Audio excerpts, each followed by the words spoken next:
ಅಖಿಲ ಭಾರತ ಸಾಹಿತ್ಯ ಪರಿಷತ್ ಕರ್ನಾಟಕ ತಾಲೂಕು ಸಮಿತಿಯ ಗೀತೆಯ ಜೊತೆ ಸಾಹಿತ್ಯ ಸಾಂಗತ್ಯ ಇದರ 17ನೇ ಉಪನ್ಯಾಸ ಮಾಲಿಕೆಯಲ್ಲಿ ನಾವೆಲ್ಲರೂ ತೊಡಗಿದ್ದೇವೆ. ಕಾರ್ಯಕ್ರಮದ ಪ್ರಥಮ ಹಂತವಾಗಿ ತಾಯಿ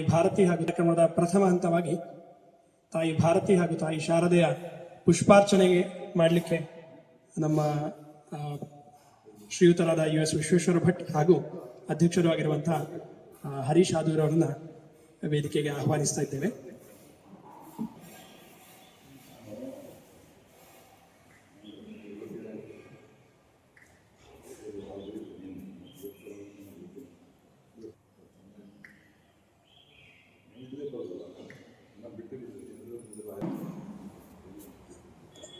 ಕಾರ್ಯಕ್ರಮದ ಮೊದಲಿಗೆ ಶಾರದಾ ಸ್ತುತಿ ಜತೆ ಕಾರ್ಯದರ್ಶಿಯಾಗಿರುವಂತಹ ಶ್ರೀಮತಿ ವಿನುತಾ ಅವರಿಂದ.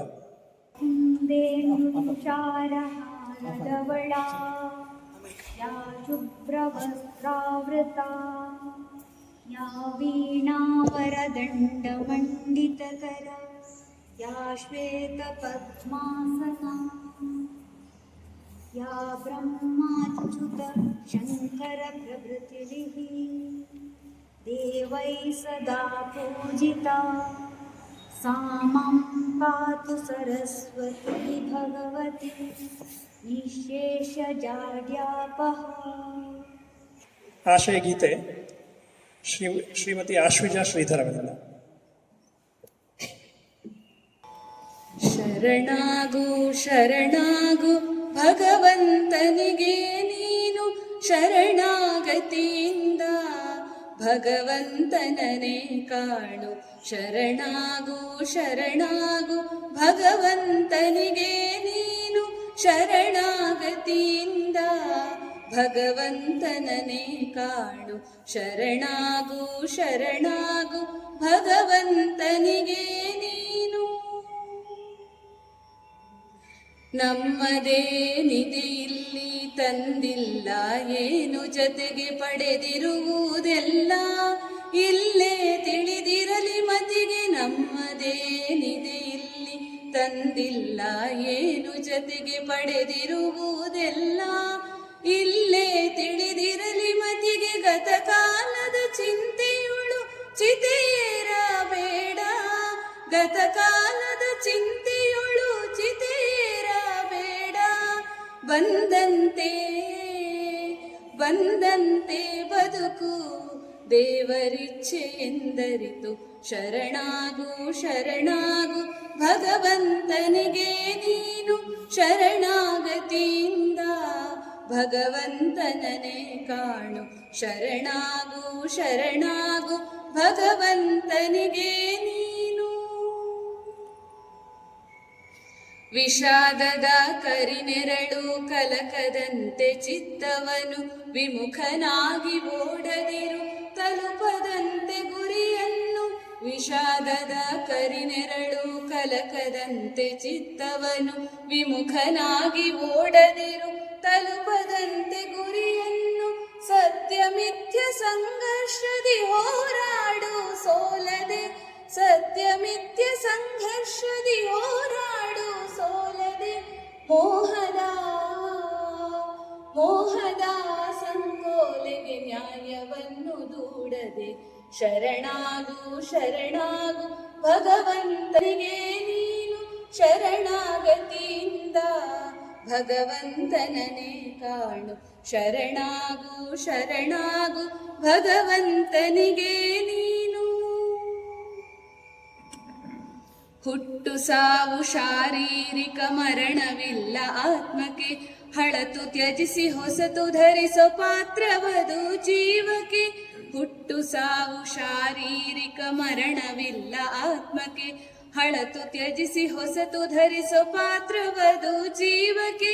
ಭಾವಬಂಧಿಯಾಗದೆ ಸ್ಥಿತ ಪ್ರಜ್ಞನಾಗುತ್ತ, ಭಾವಬಂಧಿಯಾಗದೆ ಸ್ಥಿತ ಪ್ರಜ್ಞನಾಗುತ್ತ ಪಾಲಿಸು ಪಾಲಿಸು ಕರ್ತವ್ಯವಿಧೈ ಧರ್ಮವೆನ್ನು ನೀತಿಯ. ಶರಣಾಗು ಶರಣಾಗು ಭಗವಂತನಿಗೆ ನೀನು ಶರಣಾಗತಿಯಿಂದ ಭಗವಂತನನೇ ಕಾಣು. ಶರಣಾಗು ಶರಣಾಗು ಭಗವಂತನಿಗೆ ನೀನು. ಪ್ರತಿಫಲದ ಅಪೇಕ್ಷೆಯಲ್ಲಿ ನಿರೀಕ್ಷೆಗಳ ಮೂಟೆಯನ್ನು ತ್ಯಜಿಸಿ ಕೈಯಲು ನಾವು ನಿಷ್ಕಾಮ ಕರ್ಮವನು. ಪ್ರತಿಫಲದ ಅಪೇಕ್ಷೆಯಲ್ಲಿ ನಿರೀಕ್ಷೆಗಳ ಮೂಟೆಯನ್ನು ತ್ಯಜಿಸಿ ಕೈಯಲು ನಾವು ನಿಷ್ಕಾಮ ಕರ್ಮವನು. ಒಲಿವ ನಮಗೆ ಜಗದೊಡೆಯ ಅನುಮಾನ ಸಲ್ಲ. ಒಲಿವ ನಮಗೆ ಜಗದೊಡೆಯ ಅನುಮಾನ ಸಲ್ಲ. ಗೀತೆಯ ಸಾರವನು ಅನುಭವಿಸೋಣ ಎಲ್ಲ. ಶರಣಾಗು ಶರಣಾಗು ಭಗವಂತನಿಗೆ ನೀನು. ಶರಣಾಗತಿಯಿಂದ ಭಗವಂತನನೇ ಕಾಣು. ಶರಣಾಗು ಶರಣಾಗು ಭಗವಂತನಿಗೆ ನೀನು. ಶರಣಾಗತಿಯಿಂದ ಭಗವಂತನನೇ ಕಾಣು. ಶರಣಾಗು ಶರಣಾಗು ಭಗವಂತನಿಗೆ ನೀನು. ಶರಣಾಗು ಶರಣಾಗು ಭಗವಂತನಿಗೆ ನೀನು. ಶರಣಾಗು ಶರಣಾಗು ಭಗವಂತನಿಗೆ ನೀನು. 17ನೇ ಅಧ್ಯಾಯದ ಭಗವದ್ಗೀತೆ 17ನೇ ಅಧ್ಯಾಯಕ್ಕಾಗಿ ಉಪನ್ಯಾಸ ಮಾಲಿಕೆಗೆ ಬಂದಿರುವ ನಿಮ್ಮೆಲ್ಲರನ್ನು ಸ್ವಾಗತಿಸಲಿಕ್ಕೆ ಮುಂದೆ ಬಂದಿದ್ದಾರೆ ರಾಮಕೃಷ್ಣ ಸರ್ ಇವರು. ಅಖಿಲ ಭಾರತೀಯ ಸಾಹಿತ್ಯ ಪರಿಷತ್ ಬೆಳ್ತಂಗಡಿ ತಾಲೂಕು ಸಮಿತಿಯ ವತಿಯಿಂದ 1 ವರ್ಷದ ಭಗವದ್ಗೀತಾ ಅಭಿಯಾನ ಕಾರ್ಯಕ್ರಮ 16 ಹೆಜ್ಜೆಗಳನ್ನು ದಾಟಿ 17ನೆಯ ಉಪನ್ಯಾಸ ಮಾಲಿಕೆಯ ಹೆಜ್ಜೆಯ ಕಡೆಗೆ ನಾವು ಸಾಗಿ ಬಂದಿದ್ದೇವೆ. 17ನೆಯ ಅಧ್ಯಾಯದ ಈ ಶುಭ ಸಂದರ್ಭದಲ್ಲಿ ಉಪನ್ಯಾಸ ಮಾಲಿಕೆಯ ಕಾರ್ಯಕ್ರಮದ ಅಧ್ಯಕ್ಷತೆಯನ್ನು ವಹಿಸಿದಂತಹ ಪತ್ರಕರ್ತರೂ ಆದಂತಹ ಶ್ರೀ ಹರೀಶ್ ಆದೂರು ಅವರಿಗೆ ಅಖಿಲ ಭಾರತೀಯ ಸಾಹಿತ್ಯ ಪರಿಷತ್ ಮತ್ತು ನಿಮ್ಮೆಲ್ಲರ ಪರವಾಗಿ ಪ್ರೀತಿಯ ಸ್ವಾಗತವನ್ನು ಬಯಸ್ತಾ ಇದ್ದೇನೆ. ಅಧ್ಯಾಯಗಳು ಪ್ರಾರಂಭ ಆದಾಗಿನಿಂದಲೇ ಎಲ್ಲರಿಗೂ ಒಂದು ಅಪೇಕ್ಷೆ, ನಿರೀಕ್ಷೆ, ಕುತೂಹಲ ಇತ್ತು. ಶ್ರೀ ವಿಶ್ವೇಶ್ವರ ಭಟ್ರು ಒಂದು ಅಧ್ಯಾಯದ ಉಪನ್ಯಾಸವನ್ನಾದರೂ ನಾವು ಕೇಳಬೇಕು ಅವರದ್ದು ಅಂತ ಹೇಳಿ. ಅದು 17ನೆಯ ಅಧ್ಯಾಯಕ್ಕಾಗುವಾಗ ಸಾಕಾರಗೊಂಡಿದೆ. ಅದು ನಮಗೆ ಪರಮ ಸಂತೋಷ. ಶ್ರೀ ವಿಶ್ವೇಶ್ವರ ಭಟ್ರು ನಿವೃತ್ತ ಪ್ರಾಂಶುಪಾಲರು, ಅನುಭವಿಗಳು, ಹಾಗೆ ಒಳ್ಳೆಯ ವಾಗ್ಮಿಗಳು. ಅವರು ಈ ಕಾರ್ಯಕ್ರಮದಲ್ಲಿ ಉಪಸ್ಥಿತರಿದ್ದು ಇವತ್ತಿನ ದಿವಸ ನಮಗೆ 17ನೇ ಅಧ್ಯಾಯದ ಆಂತರ್ಯವನ್ನು ಅನಾವರಣಗೊಳಿಸಲಿಕ್ಕಿದ್ದಾರೆ. ಅವರನ್ನು ನಾನು ಪ್ರೀತಿಪೂರ್ವಕವಾಗಿ ಈ ಕಾರ್ಯಕ್ರಮಕ್ಕೆ ಸ್ವಾಗತಿಸ್ತಾ ಇದ್ದೇನೆ. ಹಾಗೆ ಬರುವಾಗಲೇ ಕೆಲವರನ್ನೆಲ್ಲ ಸ್ವಾಗತಿಸಿದ್ದೇನೆ. ಈಗ ಸಾಂಕೇತಿಕವಾಗಿ ಎಲ್ಲರನ್ನೂ ಕೂಡ ನಮ್ಮ ಅಖಿಲ ಭಾರತೀಯ ಸಾಹಿತ್ಯ ಪರಿಷತ್ತಿನ ಅಧ್ಯಕ್ಷರಾದಂತಹ ಶ್ರೀ ಗಣಪತಿ ಭಟ್ ಕುಳಮರ್ವ ದಂಪತಿಗಳಿದ್ದಾರೆ. ಹಾಗೆ ಕಾರ್ಯದರ್ಶಿಗಳಾದಂತಹ ಶ್ರೀಮತಿ ಸುಭಾಷಿಣಿ ಮೇಡಮ್ ಇದ್ದಾರೆ. ಹಾಗೆ ಬಂದಂತಹ ಎಲ್ಲ ಸಜ್ಜನ ಬಂಧುಗಳನ್ನು ಒಂದೇ ಮಾತಿನಲ್ಲಿ ಅಖಿಲ ಭಾರತೀಯ ಸಾಹಿತ್ಯ ಪರಿಷತ್ತಿನ ಈ ಕಾರ್ಯಕ್ರಮದ ಅಡಿಯಲ್ಲಿ ಎಲ್ಲರನ್ನೂ ಕೂಡ ಪ್ರೀತಿಯಿಂದ ಸ್ವಾಗತಿಸ್ತಾ ನನ್ನ ಸ್ವಾಗತ ಮಾತನ್ನು ಮುಗಿಸ್ತಾ ಇದ್ದೇನೆ. ಧನ್ಯವಾದ.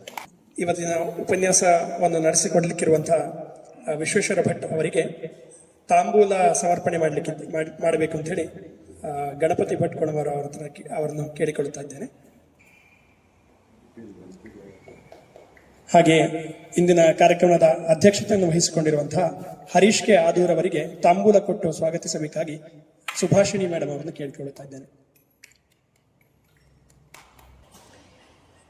ಉಪನ್ಯಾಸಕಾರರ ಒಂದು ಕಿರು ಪರಿಚಯವನ್ನು ನಡೆಸಿಕೊಡುತ್ತಾ ಅವರಿಗೆ ವೇದಿಕೆಯನ್ನು ಬಿಟ್ಟುಕೊಡ್ಲಿಕ್ಕೆ ಇಷ್ಟಪಡ್ತೇನೆ. ಶ್ರೀಯುತ US ವಿಶ್ವೇಶ್ವರ ಭಟ್ ಇವರು ಸುರೇಂದ್ರನಾಥ್ ದಾಸಗುಪ್ತ ಇವರ ಹಿಸ್ಟ್ರಿ ಆಫ್ ಇಂಡಿಯನ್ ಫಿಲಾಸಫಿ ಇದರ 3ನೇ ಸಂಪುಟದ ಕನ್ನಡ ಅನುವಾದವನ್ನು ಮಾಡಿರುತ್ತಾರೆ. ಶಂಕರಾಚಾರ್ಯರ ಭಜಗೋವಿಂದಂ, ಶಿವಾನಂದ ಲಹರಿ ಇವುಗಳ ಭಾವಾನುವಾದವನ್ನು ಮಾಡಿರುವ ಹೆಗ್ಗಳಿಕೆ ಶ್ರೀಯುತರಿಗಿದೆ. ಭಾರತದ ಮಹತ್ವದ ಕೃತಿಗಳಾಗಿರುವಂತಹ 2 ಕೃತಿಗಳು ರಾಮಾಯಣ ಮತ್ತು ಮಹಾಭಾರತ, ಇವುಗಳ ನಿಜ ಕಥೆ ಹಾಗೂ ನಾವು ಕೇಳಿರುವ ಕಥೆಗಳಿಗೆ ಇರುವ ವ್ಯತ್ಯಾಸವನ್ನು ಆ, ತಿಳಿ ಹೇಳುವ ರಾಮಾಯಣ ಹಕ್ಕಿನೋಟ ಹಾಗೂ ಪುಟ್ಟ ಭಾರತ ಎನ್ನುವ 2 ಕೃತಿಗಳ ಲೇಖಕರಾಗಿ ಖ್ಯಾತಿ ಗಳಿಸಿದ್ದಾರೆ. ಇದು ಇಂಗ್ಲಿಷಿಗೆ ತರ್ಜುಮೆ ಕೂಡ ಆಗಿದೆ. 1990ರಿಂದ ಮಾನವ ಸಂಪನ್ಮೂಲ ಅಭಿವೃದ್ಧಿ ತರಬೇತುಗಾರರಾಗಿ ಹಲವಾರು ವಿದ್ಯಾರ್ಥಿಗಳು, ಶಿಕ್ಷಕರು, ಸರ್ಕಾರದ ನೌಕರರು ಹಾಗೂ ನಮ್ಮಂತಹ ಬ್ಯಾಂಕ್ ಅಧಿಕಾರಿಗಳಿಗೂ ಕೂಡ ತರಬೇತಿಯನ್ನು ನೀಡಿರುತ್ತಾರೆ.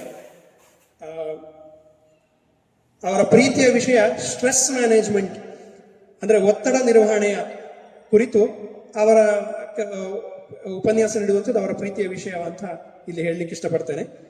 ಹಾಗೆಯೇ ಇದೀಗ ಸದ್ಯ ಪ್ರಸ್ತುತ ವಿದ್ಯಾರ್ಥಿಗಳು ಶಿಕ್ಷಕರಿಗೆ ಜ್ಞಾನಾನಂದಮಯಿ ಶಿಕ್ಷಾ, teaching and learning with enjoyment ಎನ್ನುವ ಕುರಿತಾದ ತರಬೇತಿಯನ್ನು ಕೊಡ್ತಾ ಇದ್ದಾರೆ. ನಿವೃತ್ತಿಯಾದ ಬಳಿಕ ಇಲ್ಲಿಯವರೆಗೆ ಶ್ರೀ ರಾಮಚಂದ್ರಾಪುರ ಮಠದ ಶ್ರೀ ರಾಘವೇಶ್ವರ ಭಾರತಿ ಸ್ವಾಮೀಜಿ ಅವರು ನಡೆಸುತ್ತಿರುವ ಎಲ್ಲಾ ಸಾಮಾಜಿಕ ಸೇವಾ ಕಾರ್ಯಗಳಲ್ಲಿ ಕಾರ್ಯಕರ್ತರಾಗಿ ದುಡಿಯುತ್ತಾ ಇದ್ದಾರೆ. ಶ್ರೀಯುತರಿಗೆ ಇದೀಗ ವೇದಿಕೆ ಶ್ರದ್ಧಾತ್ರಯ ವಿಭಾಗ ಯೋಗದ ಕುರಿತಾಗಿ. ಹರಿರಾಮ ಶ್ರೀ ಗುರುಭ್ಯೋ ನಮಃ. ತಾಯಿ ರಾಜರಾಜೇಶ್ವರಿಗೆ ಸಾಷ್ಟಾಂಗ ಪ್ರಣಾಮ. ಈ ಕೆಲವು ಯೋಗ ಅಂತ ಇದೆ, ಶ್ರದ್ಧಾ ಯೋಗ. ನಾನು ಸಾಮಾನ್ಯವಾಗಿ ಈಗ ಪುಸ್ತಕದಲ್ಲಿ ಬರೆಯೋ ಕ್ರಮ ಇಲ್ಲ, ಇದರಲ್ಲಿ ಕೆಲವು ಮುಖ್ಯಾಂಶಗಳು ಬರೆಯೋದು. ಈಗ ಲೆಕ್ಕ ಪ್ರಕಾರ ಇದರಲ್ಲಿ ನನಗೆ ವಾಟ್ಸಪ್ ಬರಬೇಕು, ಅದು ಎಷ್ಟು ರೋಲ್ ಮಾಡಿ ಬರೋದೇ ಇಲ್ಲ, ಅದು ಯೋಗ.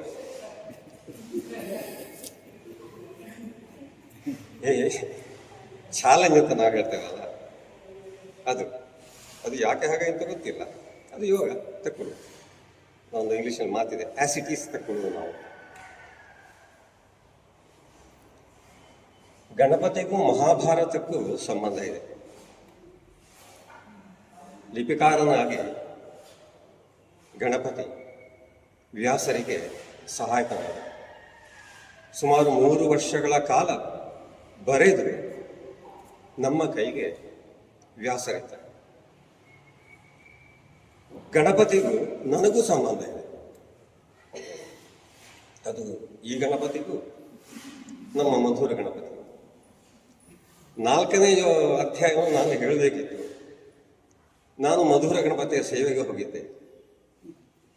ಸ್ವಲ್ಪ ಸಮಸ್ಯೆ ಬಂತು ಆರೋಗ್ಯ. ಆವಾಗ ನಮ್ಮ ಬೆಳ್ತಂಗಡಿ ಕೊಳಮರುವ ಗಣಪತಿ ನನ್ನ ಸ್ಥಾನವನ್ನು ತುಂಬಿದರು. ಹಾಗೆ ಇವತ್ತು ಪುನಃ ಗಣಪತಿ ನನಗೆ ವೀಳ್ಯ ಕೊಟ್ಟಾಯಿತು. ನಮ್ಮ ಭಾರತೀಯ ನಂಬಿಕೆಯಲ್ಲಿ, ಸಂಸ್ಕೃತಿಯ ನಂಬಿಕೆ ಇದೆ, ಹೂ ಕೊಟ್ಟ ಮೇಲೆ ಮತ್ತೆ ನೀರು ಕೊಡದೆ ಎಳಿಲಿಕ್ಕೆ ಹೋಗ್ತಿಲ್ಲ. ಹೂ ಕೊಡುವಂತ ಇದೆ ಈ ಯಜ್ಞದಲ್ಲಿ ಕುಳಿತುಕೊಂಡವರಿಗೆ. ಹಾಗೆ ವೀಳ್ಯ ಕೊಡುವುದು ಅಂತ, ವೀಳ್ಯ ಕೊಡುವುದು ಅಂತ ಹೇಳಿದ್ರೆ ಅದು ಆಹ್ವಾನವೂ ಹೌದು, ಅದೇ ಚಾಲೆಂಜ್ ಕೊಡುವುದು ಅಂತ, ಗೌರವವೂ ಹೌದು. ಈ ಚಾಲೆಂಜಿಗೆ ಇಲ್ಲಿ ಚಾಲೆಂಜ್ ಬಂತು ನನಗೆ. ಏನು, ವ್ಯಾಸರು, ಜಗದ್ಗುರು ಶ್ರೀಕೃಷ್ಣ ನನ್ನಿಂದ ಏನನ್ನು ಹೇಳಲು ಅಪೇಕ್ಷೆ ಪಡ್ತಾರೋ ಅದನ್ನು ನಿಮ್ಮೆದುರಿಡಲಿಕ್ಕೆ ನಾನು ಇಷ್ಟಪಡ್ತೇನೆ. ನಮೋಸ್ತುತೆ ವ್ಯಾಸ ವಿಶಾಲ ಬುದ್ಧೆ ಫುಲ್ಲಾರವಿಂದಾಯತ ಪತ್ರ ನೇತ್ರ ಏನತ್ರೆಯ ಭಾರತ ತೈಲ ಪೂರ್ಣ ಪ್ರಜ್ವಾಲಿತೋ ಜ್ಞಾನಮಯ ಪ್ರದೀಪ. ವ್ಯಾಸರೆಂದರೆ ಎಣ್ಣೆ ಇಲ್ಲದು. ವ್ಯಾಸರೆಂದರೆ ಜ್ಞಾನದ ಸಾಗರ. ವ್ಯಾಸರೆಂದರೆ ಜ್ಞಾನ ದೀಪವನ್ನು, ಜ್ಞಾನವೆಂಬ ನಂದಾದೀಪವನ್ನು ಬೆಳಗಿದವರು. ವ್ಯಾಸರೆಂದರೆ ಭಾರತವನ್ನು ಬರೆದವರು. ವ್ಯಾಸರೆಂದರೆ ಈ ಜಗತ್ತಿಗೆ ಮಾನವ ಶಾಸ್ತ್ರವನ್ನು ಕೊಟ್ಟವರು. ವ್ಯಾಸರು ಅಂತ ಹೇಳಿದರೆ ಮನುಷ್ಯನಾಗಿ ಹುಟ್ಟಿದ ಮೇಲೆ ಈ ಮನುಷ್ಯ ಜನ್ಮವನ್ನು ನಾವು ಯಾವ ರೀತಿ ಸಾರ್ಥಕಗೊಳಿಸಬಹುದು ಅದನ್ನು ತೋರಿದವರು. ವ್ಯಾಸರು ಅಂತ ಹೇಳಿದರೆ ನಾವು ನಮ್ಮ ಜೀವನದಲ್ಲಿರುವಂತಹ ಕಷ್ಟ, ನಷ್ಟಗಳ, ಭ್ರಷ್ಟತೆಗಳು ಇವುಗಳನ್ನೆಲ್ಲ ನಾವು ಎದುರಿಸಿ ಯಾವ ರೀತಿ ಗೆದ್ದು ಮುಂದೆ ಬರಬಲ್ಲೆವು, ಅದಕ್ಕಿರುವ ದಾರಿ ಯಾವುದು, ಅದನ್ನೆಲ್ಲ ತೋರಿಸಿದಂತಹ ಮಾರ್ಗದರ್ಶಕರು. ಅದಕ್ಕೆ ವ್ಯಾಸರು ಜಗದ್ಗುರುಗಳು. ಸದಾಶಿವ ಸಮಾರಂಭ ಶಂಕರಾಚಾರ್ಯ ಮಧ್ಯಮ ಅಸ್ಮದಾಚಾರ್ಯ ಪರ್ಯಂತ ನಮಾಮಿ ಗುರು ಪರಂಪರ. ಶಂಕರಂ ಶಂಕರಾಚಾರ್ಯಂ ಕೇಶವಂ ಬಾದರಾಯಣ ಸೂತ್ರ ಭಾಷ್ಯ ಕೃತವೂ ಒಂದೇ ಭಗವಂತವು ಪುನಃ ಪುನಃ. ಇದು ವ್ಯಾಸರ ಹಿರಿಮೆ. ಮಹಾವಿಷ್ಣು ವ್ಯಾಸರಾಗಿ ಜನ್ಮ ತಾಳಿದಂತೆ, ಶಿವ ಶಂಕರಾಚಾರ್ಯರಾಗಿ ಜನ್ಮ ತಾಳಿದರು. ಅದಕ್ಕೆ ಸದಾಶಿವ ಮಹಾವಿಷ್ಣು ನಮ್ಮ ಜ್ಞಾನ ಪರಂಪರೆಯ ಮೊದಲಲ್ಲಿ ಬಂದರೆ ಮಧ್ಯದಲ್ಲಿ ಶಂಕರಾಚಾರ್ಯ ಬರ್ತಾರೆ. ಆಮೇಲೆ ನಮ್ಮ ಸಮೀಪಕ್ಕೆ ನಮ್ಮ ತಾಯಿಯೂ ಸೇರಿದಂತೆ ತಂದೆಯೂ ಸೇರಿದಂತೆ ನಮ್ಮೆಲ್ಲ ಗುರುಗಳು ಬರ್ತಾರೆ. ಅಂತಹ ಜ್ಞಾನ ಪರಂಪರೆಯನ್ನು ಸ್ಮರಿಸುತ್ತಾ ವ್ಯಾಸ ರೂಪದಲ್ಲಿ ಇರುವಂತಹ ನನ್ನೆಲ್ಲ ಗುರು ಪರಂಪರೆಯನ್ನು ಆ ಪರಂಪರೆ ಇರುವಂತಹ ಗುರುಗಳನ್ನು ವಂದಿಸುತ್ತಾ ಎರಡು ಮಾತು. ಪ್ರಶ್ನೆ, ಇದು ಭಾರತೀಯ ಶಿಕ್ಷಣದ ಒಂದು ಪದ್ಧತಿ. ಉಪನಿಷತ್ ತಗೊಳ್ಳ, ಆದಿಕಾವ್ಯವಾದಂತಹ ರಾಮಾಯಣ ತಗೊಳ್ಳ, ಬೃಹತ್ ಕಾವ್ಯವಾದಂತಹ ಮಹಾಭಾರತ ತಗೊಳ್ಳ, ಇದು ಎಲ್ಲವೂ ಬರುವುದು ಪ್ರಶ್ನಾರೂಪದಲ್ಲಿ. ಈ ಪ್ರಶ್ನೆಗೆ ಉತ್ತರ ಕೊಡ. ಈ ಪ್ರಶ್ನೋತ್ತರ ಯಾವ ಪರಿ ಇರುತ್ತದೆ ಅಂತ ಹೇಳಿದ್ರೆ, ಪ್ರಶ್ನೆ ಇಲ್ಲದೆ ನಮ್ಮಲ್ಲಿ ಶಿಕ್ಷಣ ಮುಂದುವರಿಯುವುದಿಲ್ಲ. ಅದು ಪ್ರಶ್ನೆ ಯಾವ ರೀತಿ, ಅದರ ತುದಿಯ ಸ್ಥಿತಿಯನ್ನು ನಾವು ದಕ್ಷಿಣಾಮೂರ್ತಿ ಸ್ತೋತ್ರದಲ್ಲಿ ಕಾಣಬಹುದು. ದಕ್ಷಿಣಾಮೂರ್ತಿ ಸ್ತೋತ್ರದಲ್ಲಿ ಕೊನೆಗೆ ಒಂದು ಅದ್ಭುತವಾದ ಸನ್ನಿವೇಶ ಬರ್ತದೆ. ಏನು ಅಂತ ಹೇಳಿದ್ರೆ, ಯುವಕ ಗುರು, ವೃದ್ಧ ಶಿಷ್ಯರ ಮೌನ ವ್ಯಾಖ್ಯಾನ. ಇದು ಸಾಧ್ಯ ಇದೆಯಾ? ಗುರು ಶಿಷ್ಯ ಪರಂಪರೆ ಯಾವ ರೀತಿ ತುತ್ತದ್ದು ಯಾವುದು ಅಂತ ಸಾಧ್ಯ ಇದೆ. ಈಗ ತುಂಬಿದ ಸಭೆಯಲ್ಲಿ ಎಷ್ಟೇ ಗಲಾಟೆ ಆದರೂ ವೇದಿಕೆಯಲ್ಲಿ ನಿಂತ ಒಬ್ಬ ಉಪನ್ಯಾಸಕ ಅಥವಾ ಒಬ್ಬ ತರಗತಿ ಉಪನ್ಯಾಸಕ ಅವ 5 ಸೆಕೆಂಡ್ ಮೌನವಾದರೆ ಇಡೀ ಸಭೆ ಮೌನ ಆಗ್ತದೆ ಇಲ್ಲ. ಅದು ಸಾಧ್ಯ ಆದರೆ ಆ ರೀತಿಯ ಸಂವಹನ ನಡೆಯುತ್ತಾ ಬರ್ತದೆ. ಅದೇ ಸಂವಹನ ನಾವು ನಮ್ಮ ರಾಮಾಯಣ ಮಹಾಭಾರತಗಳನ್ನು ಕೂಡ ಕಾಣಬಹುದು. ಪ್ರಶ್ನೆ ಕೇಳುವ ಪೃಚ್ಛಕ ಅವ ಜಾಣನಾಗಿರ್ಬೇಕು, ಅನುಭವಿಯಾಗಿರ್ಬೇಕು. ಮುಂದೇನು ಅಂತ ಹೇಳುವ ತಿಳಿಯುವ ಕುತೂಹಲ ಅವನಲ್ಲಿರಬೇಕು. ಇಲ್ಲಿ ಅರ್ಜುನ ನಮ್ಮ ಪ್ರತಿನಿಧಿಯಾಗಿ ಬಂದ. ಕೃಷ್ಣ ನಮಗೆ ಸಮಾಧಾನವನ್ನು ಹೇಳುವಂತಹ ಗುರುವಾಗಿ ಬಂದ. ಅದು ಬಂದ ಸಂದರ್ಭ ರಣರಂಗ. ನಮ್ಮ ಬದುಕೆ ರಣರಂಗದಲ್ಲಿ ಧರ್ಮ ಸಂಕಟಕ್ಕೆ ಈಡಾದಾಗ, ಮಾಡಬೇಕಾದ ಕರ್ತವ್ಯವನ್ನು ಮಾಡಲಿಕ್ಕೆ ಅಸಾಧ್ಯವಾದಾಗ ಆತ ಕೈ ಚೆಲ್ಲುತ್ತಾನೆ. ಅರ್ಜುನ ಕೈ ಚೆಲ್ಲಿದ ಸಂದರ್ಭದಲ್ಲಿ ಕೃಷ್ಣ ಕೈ ಹಿಡಿಯುತ್ತಾನೆ. ನನಗೆ ಅದ್ಭುತವಾಗಿ ಕಾಣುವುದು ಇದು ಅಂತ. ಹತಾಶ ಶಿಷ್ಯನಿಗೆ ಆಶೆಯನ್ನು ತುಂಬುವಂತಹ ಗುರು, ಗುರಿಯನ್ನು ಸೇರಿಸಲಿಕ್ಕೆ ಮಾರ್ಗದರ್ಶನ ಮಾಡುವಂತಹ ಗುರು ಮಾತ್ರ ಅಲ್ಲ, ಕೈ ಹಿಡಿದು ಮುನ್ನಡೆಸುವಂತಹ ಜಗದ್ಗುರು ಶ್ರೀಕೃಷ್ಣ. 16 ಹೆಜ್ಜೆಗಳನ್ನು ನಾವು ದಾಟಿ ಬಂದೆವು. 17ನೆಯ ಹೆಜ್ಜೆಯಲ್ಲಿದ್ದೇವೆ. ನಮ್ಮಲ್ಲಿ ಒಂದು ಗಾದೆ ಮಾತಿದೆ ಕನ್ನಡದಲ್ಲಿ, ಹುಟ್ಟುಗುಣ ಸುಟ್ಟರೂ ಹೋಗುವುದಿಲ್ಲ ಅಂತ. ಇನ್ನೊಂದು, ಹುಟ್ಟುಗುಣ ಘಟ್ಟ ಹತ್ತಿದರೂ ಹೋಗುವುದಿಲ್ಲ ಅಂತ. ಇನ್ನೊಂದು, ಹುಟ್ಟುಗುಣ ಸತ್ತರೂ ಬಿಡುವುದಿಲ್ಲ ಅಂತ. ಈ ಒಂದೇ ಗಾದೆಯ ಬೇರೆ ಬೇರೆ ರೂಪಗಳು. ಇದಕ್ಕೂ ಸ್ವಭಾವಕ್ಕೂ ಸಂಬಂಧ ಇದೆ. ಸ್ವಭಾವಕ್ಕೂ ಅರ್ಜುನನ ಪ್ರಶ್ನೆಗೂ 17ನೇ ಅಧ್ಯಾಯಕ್ಕೂ ಸಂಬಂಧ ಇದೆ. ಅರ್ಜುನನ ಪ್ರಶ್ನೆಯಲ್ಲಿ ನಮ್ಮ ಈಗಿನ ಆಧುನಿಕ ಶಿಕ್ಷಣದಲ್ಲಿ ಅದು MCQ, ಮಲ್ಟಿಪಲ್ ಚಾಯ್ಸ್ ಕ್ವಶನ್.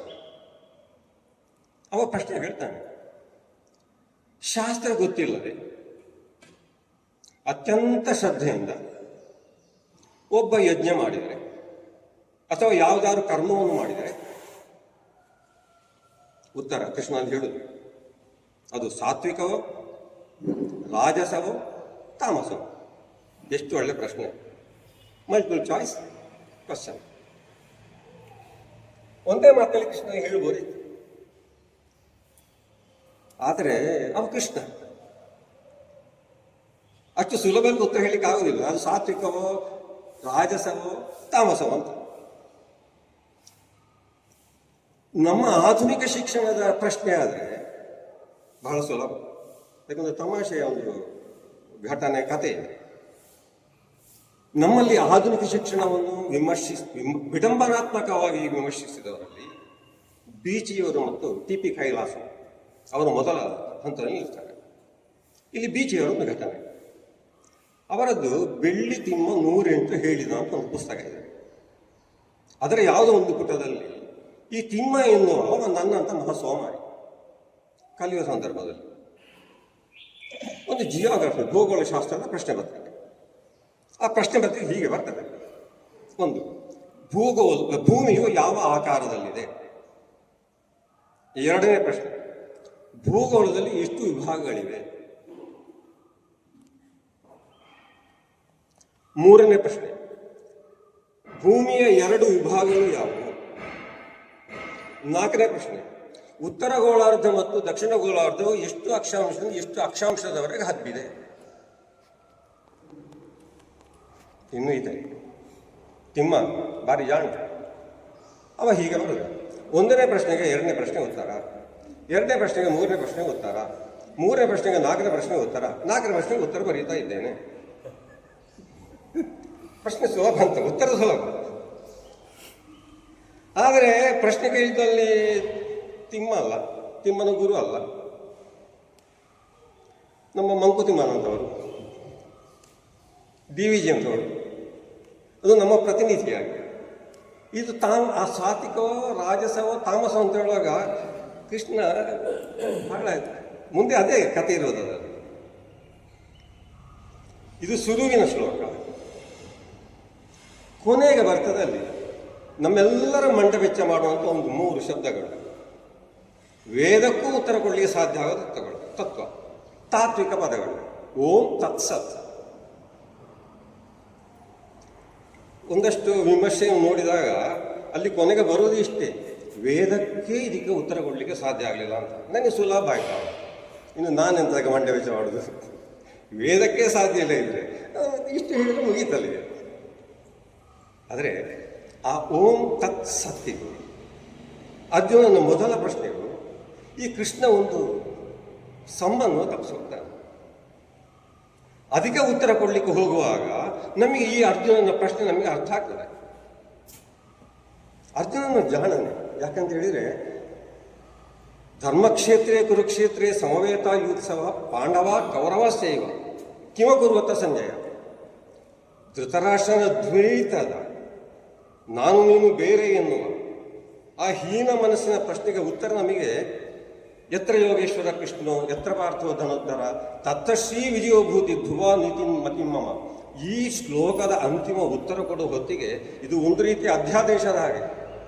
ಇನ್ನು ನೀನು ಮುಂದೆ ಪ್ರಶ್ನೆ ಕೇಳೋದು ಬೇಡ ಅಂತ ಹೇಳೋದು ನಿರ್ಣಯ. ಈ 17ನೇ ಹೆಜ್ಜೆಗೆ ಬರುವ ಹೊತ್ತಿಗೆ ಅರ್ಜುನನಿಗೆ ಯುದ್ಧದ ಭೀತಿಯೆಲ್ಲ ಹೋಗಿದೆ. ನಮ್ಮ ಮಕ್ಕಳಿಗೆ ಪರೀಕ್ಷೆ ಭೀತಿ ಹೋದಾಗ ಒಂದು 2 ಸುಲಭದ ಪ್ರಶ್ನೆಗೆ ಉತ್ತರ ಸಿಕ್ಕಿದರೆ ನಮ್ಮ ಮಕ್ಕಳ ಪರೀಕ್ಷೆಯ ಭೀತಿ ಹೋಗ್ತದೆ. ಮತ್ತೆ ಆರಾಮದಲ್ಲಿ ಬರ್ಕೊಂಡು ಹೋಗ್ತಾರೆ. ಇವತ್ತು ಬೆಳಿಗ್ಗೆ ಅದೇ ನಾವು ತರಬೇತಿ ಕೊಟ್ಟದ್ದು, ಪರೀಕ್ಷೆಯಲ್ಲಿ ಧನಾತ್ಮಕವಾಗಿ ಉತ್ತರಿಸುವುದು ಹೇಗೆ ಅಂತ ಆರಾಮಲ್ಲಿ ಉತ್ತರಿಸಲಿಕ್ಕೆ ಆಗ್ತದೆ. ಇಲ್ಲಿ ಅರ್ಜುನ ಸ್ಥಿತಿ ಹಾಗೆ. ಈಗ ಅವ ಹೆಚ್ಚು ಕಡಿಮೆ ಪಂಡಿತನಾಗಿದ್ದಾನೆ. ಪಂಡಿತನಾಗಿ ಕೇಳುವುದು ಸಾತ್ವಿಕ ರಾಜಸ ತಾಮಸ ಅಂತ, ಯಜ್ಞ ದಾನ ತಪಸ್ಸು. ಈ ಅಧ್ಯಾಯ ಮುಖ್ಯವಾಗಿ ನಮ್ಮ ಬರುವಂಥ ಪದಗಳು ಸಾತ್ವಿಕ ರಾಜಸ ತಾಮಸ ಯಜ್ಞ ದಾನ ತಪಸ್ಸು ಓಂ ತತ್ ಸತ್. ಇದಿಷ್ಟನ್ನು ನಾವು ಜೋಡಿಸಿಕೊಂಡ್ರೆ ನಮಗೆ ಈ ಅಧ್ಯಾಯದ ಅರ್ಥ ಆಗಬಹುದು ಅಂತ ಅನಿಸ್ತದೆ. ಈ ಸಂದರ್ಭದಲ್ಲಿ ನನಗೆ ನಮ್ಮ ಸರ್ವಜ್ಞಾನ ನೆನಪಾಗುತ್ತೆ. ಇಡೀ ನಮ್ಮ ಈ ಒಂದು ಅಧ್ಯಾಯದ ಸಾರ ನಮ್ಮ ಸರ್ವಜ್ಞ ತ್ರಿಪದಿಯಲ್ಲಿ ಎಷ್ಟು ಚಂದಕ್ಕೆ ಹೇಳ್ತಾನೆ ಅಂತ ಹೇಳಿ ನಮಗೆ ಆಶ್ಚರ್ಯ ಆಗ್ತದೆ. ಅನ್ನವನ್ನು ಇಕ್ಕುವುದು, ನನ್ನಿಯನ್ನು ನುಡಿಯುವುದು, ತನ್ನಂತೆ ಪರರ ಬಗೆದೊಡೆ ಕೈಲಾಸ, ತನ್ನಂತೆ ಪರರ ಬಗೆದೊಡೆ ಕೈಲಾಸ ಭಿನ್ನಾಣವಕ್ಕೂ ಸರ್ವಜ್ಞ. ಎಷ್ಟು ಚಂದಕ್ಕೆ ಹೇಳಿದ್ದಾರೆ ಅವರು. ಅನ್ನವನ್ನು ಇಕ್ಕುವುದು ದಾನ,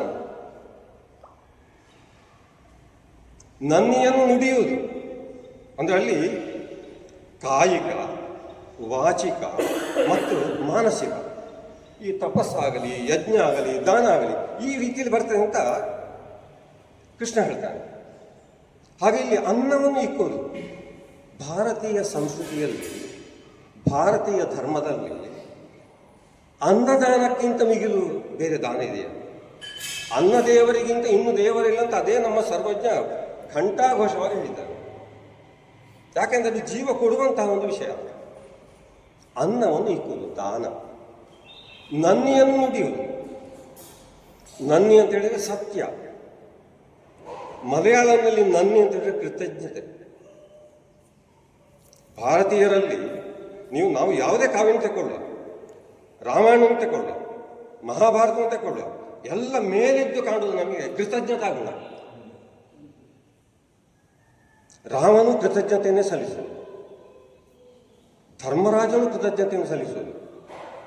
ಗಂಧಮಾದನ ಪರ್ವತ ಬಿಟ್ಟು ಬರುವ ಹೊತ್ತಿಗೆ ಧರ್ಮರಾಜ ಆ ಗಂಧಮಾದನ ಪರ್ವತಕ್ಕೆ ಕೈ ಮುಗಿದು ಹೇಳ್ತಾನೆ, ನೀನು ನಮಗೆ ಒಳ್ಳೆಯ ತಾಣ ಕೊಟ್ಟೆ, ನೀರು ಕೊಟ್ಟೆ, ನಾನಿನ್ನು ನನ್ನ ತಮ್ಮಂದರೊಟ್ಟಿಗೆ ವಾನಪ್ರಸ್ಥಕ್ಕೆ ಇಲ್ಲಿ ಬರ್ತೇನೆ ಅಂತ. ಅರ್ಜುನ ಇಂದ್ರಕೀಲ ಪರ್ವತವನ್ನು ಬಿಟ್ಟು ಹೋಗುವಾಗ ಅದೇ ರೀತಿ ಹೇಳ್ತಾನೆ, ಎಲ್ಲ ಕೃತಜ್ಞತೆ. ರಾಮನು ಅಷ್ಟೇ ಕೃತಜ್ಞತೆ ಹೇಳು. ಹಾಗೆ ಆ ನನ್ನಿ ಎರಡು ಅರ್ಥವನ್ನು ನಾವು ತಗೊಳ್ಬೇಕು. ಮತ್ತೆ ತನ್ನಂತೆ ಆತ್ಮವತ್ ಸರ್ವಭೂತೇಶು, ಎಲ್ಲದರಲ್ಲೂ ನಮ್ಮನ್ನು ನಾವು ಕಾಣಬೇಕು. ಇದಕ್ಕಿಂತ ದೊಡ್ಡ ಯಜ್ಞ, ದಾನ, ತಪಸ್ಸು ಬೇರೆ ಯಾವುದಿದೆ?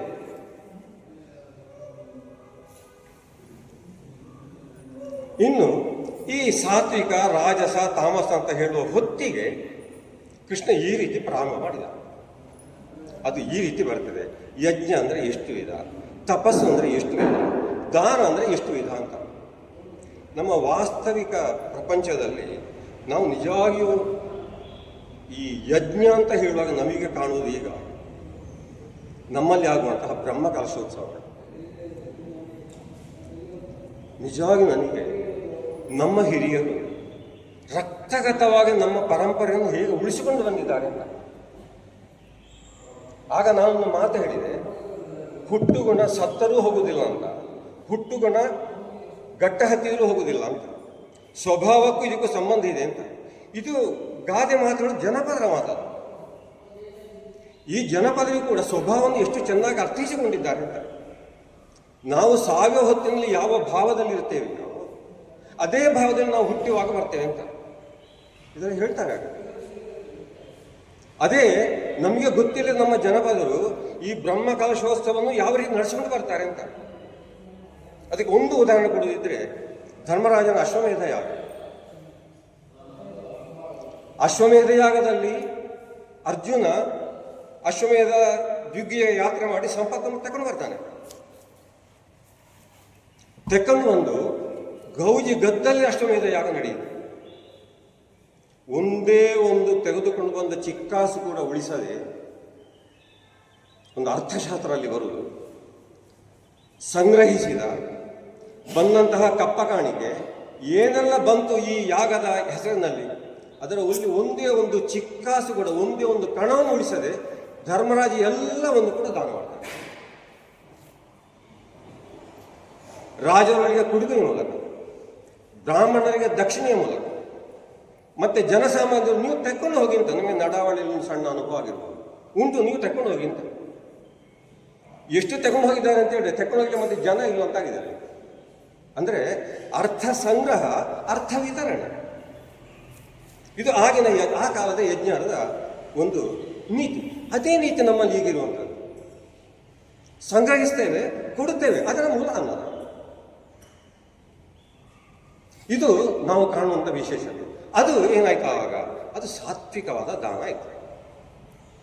ಅಲ್ಲೂ ಕೂಡ ಅಷ್ಟೇ. ವ್ಯಾಸ ಮಹರ್ಷಿಗಳು ಏನು ಮಾಡಿದ್ರು ಅಂತ ಹೇಳಿದರೆ, ಅವರು ಬ್ರಹ್ಮಸ್ಥಳದಲ್ಲಿ ಕುಳಿತವರು, ಹೆಚ್ಚಿನ ದಕ್ಷಿಣ ಅವರಿಗೆ ಸಿಕ್ಕಿದೆ. ಅವರು ತನಗೆ ಸಿಕ್ಕಿದ ದಕ್ಷಿಣೆಯನ್ನು ಬ್ರಾಹ್ಮಣರಿಗೆ ಹಂಚಿದರು, ಋತ್ವಿಜಿಗೆ ಹಂಚಿದರು. ಅಲ್ಲಿಗೆ ನಿಲ್ಲಿಲ್ಲ, ತೆಗೆದು ತನ್ನ ಸೊಸೆ ಕುಂತಿಗೆ ಕೊಟ್ಟು ಸ್ವಲ್ಪ, ಇದು ನೀನು ಇಟ್ಕೊ ಅಂತ, ನಮ್ಮ ಈಗಿನ ಭಾಷೆಯಲ್ಲಿ ಪಾಕೆಟ್ ಮಾಡಿ. ಕುಂತಿ ಎಂತಹ ಮಹಾತಾಯಿ ಅಂತ ಹೇಳಿದರೆ, ನಮಗೆ ಅತ್ತಿಮಬ್ಬೆ ಬಗ್ಗೆ ನಾವು ಕೇಳಿದ್ದೇವೆ, ಎಷ್ಟೋ ಕಲ್ಯಾಣ ಕಾರ್ಯಕ್ರಮ ಮಾಡಿದ್ರು ಅಂತ. ಮಹಾಭಾರತ ಓದುವಾಗ ಕುಂತಿ ಎಲ್ಲ ಕೆಲಸ ಮಾಡಿದ್ದಾಳೆ.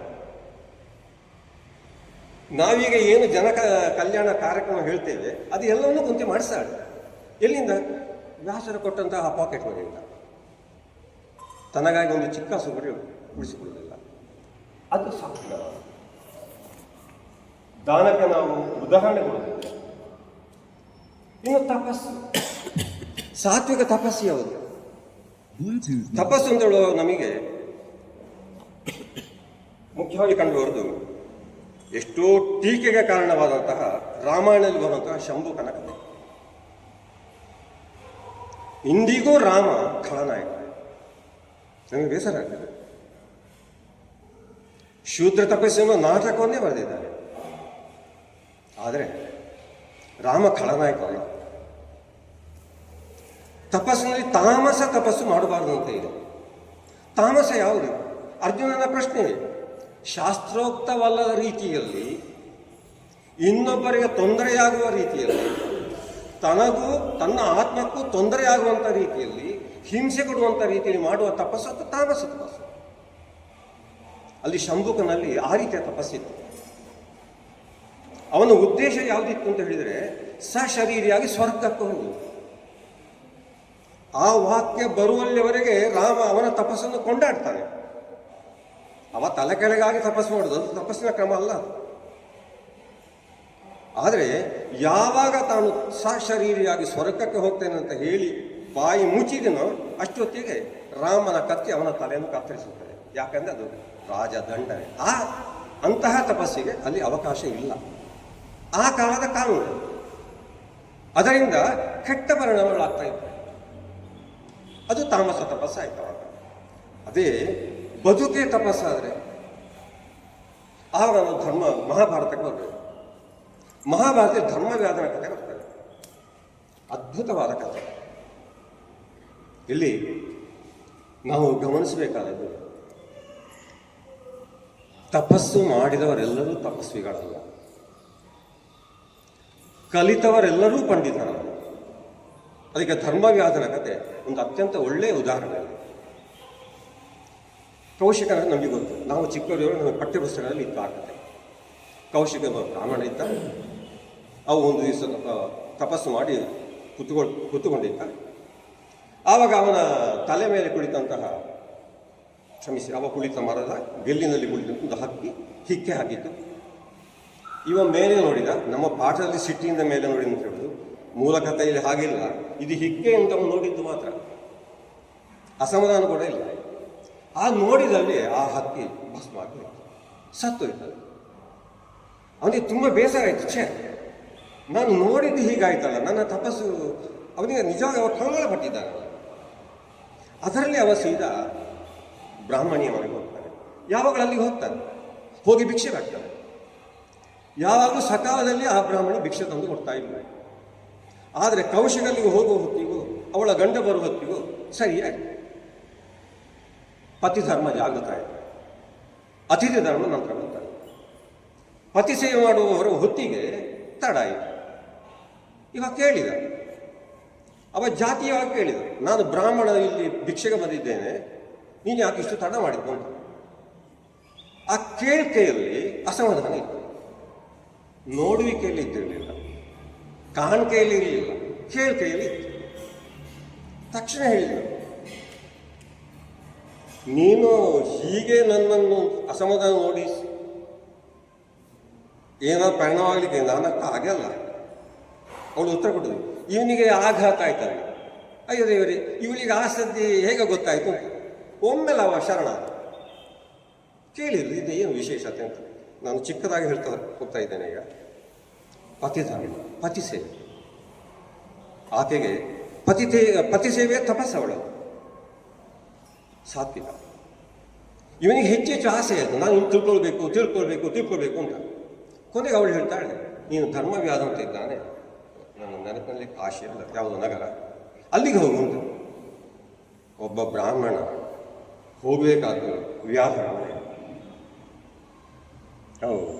ಕಾಣಬೇಕಾದ ರೀತಿ. ಧರ್ಮವ್ಯಾಧನಿಗೂ ವೇದ ಕಲಿತ ಬ್ರಾಹ್ಮಣನಿಗೆ ಎಂತ ಸಂಬಂಧ? ಹೋದ. ಕಟಕನ ಕಟ್ಟೆಯಲ್ಲಿ ಧರ್ಮವ್ಯಾಧ ಕುಳಿತಿದ್ದ.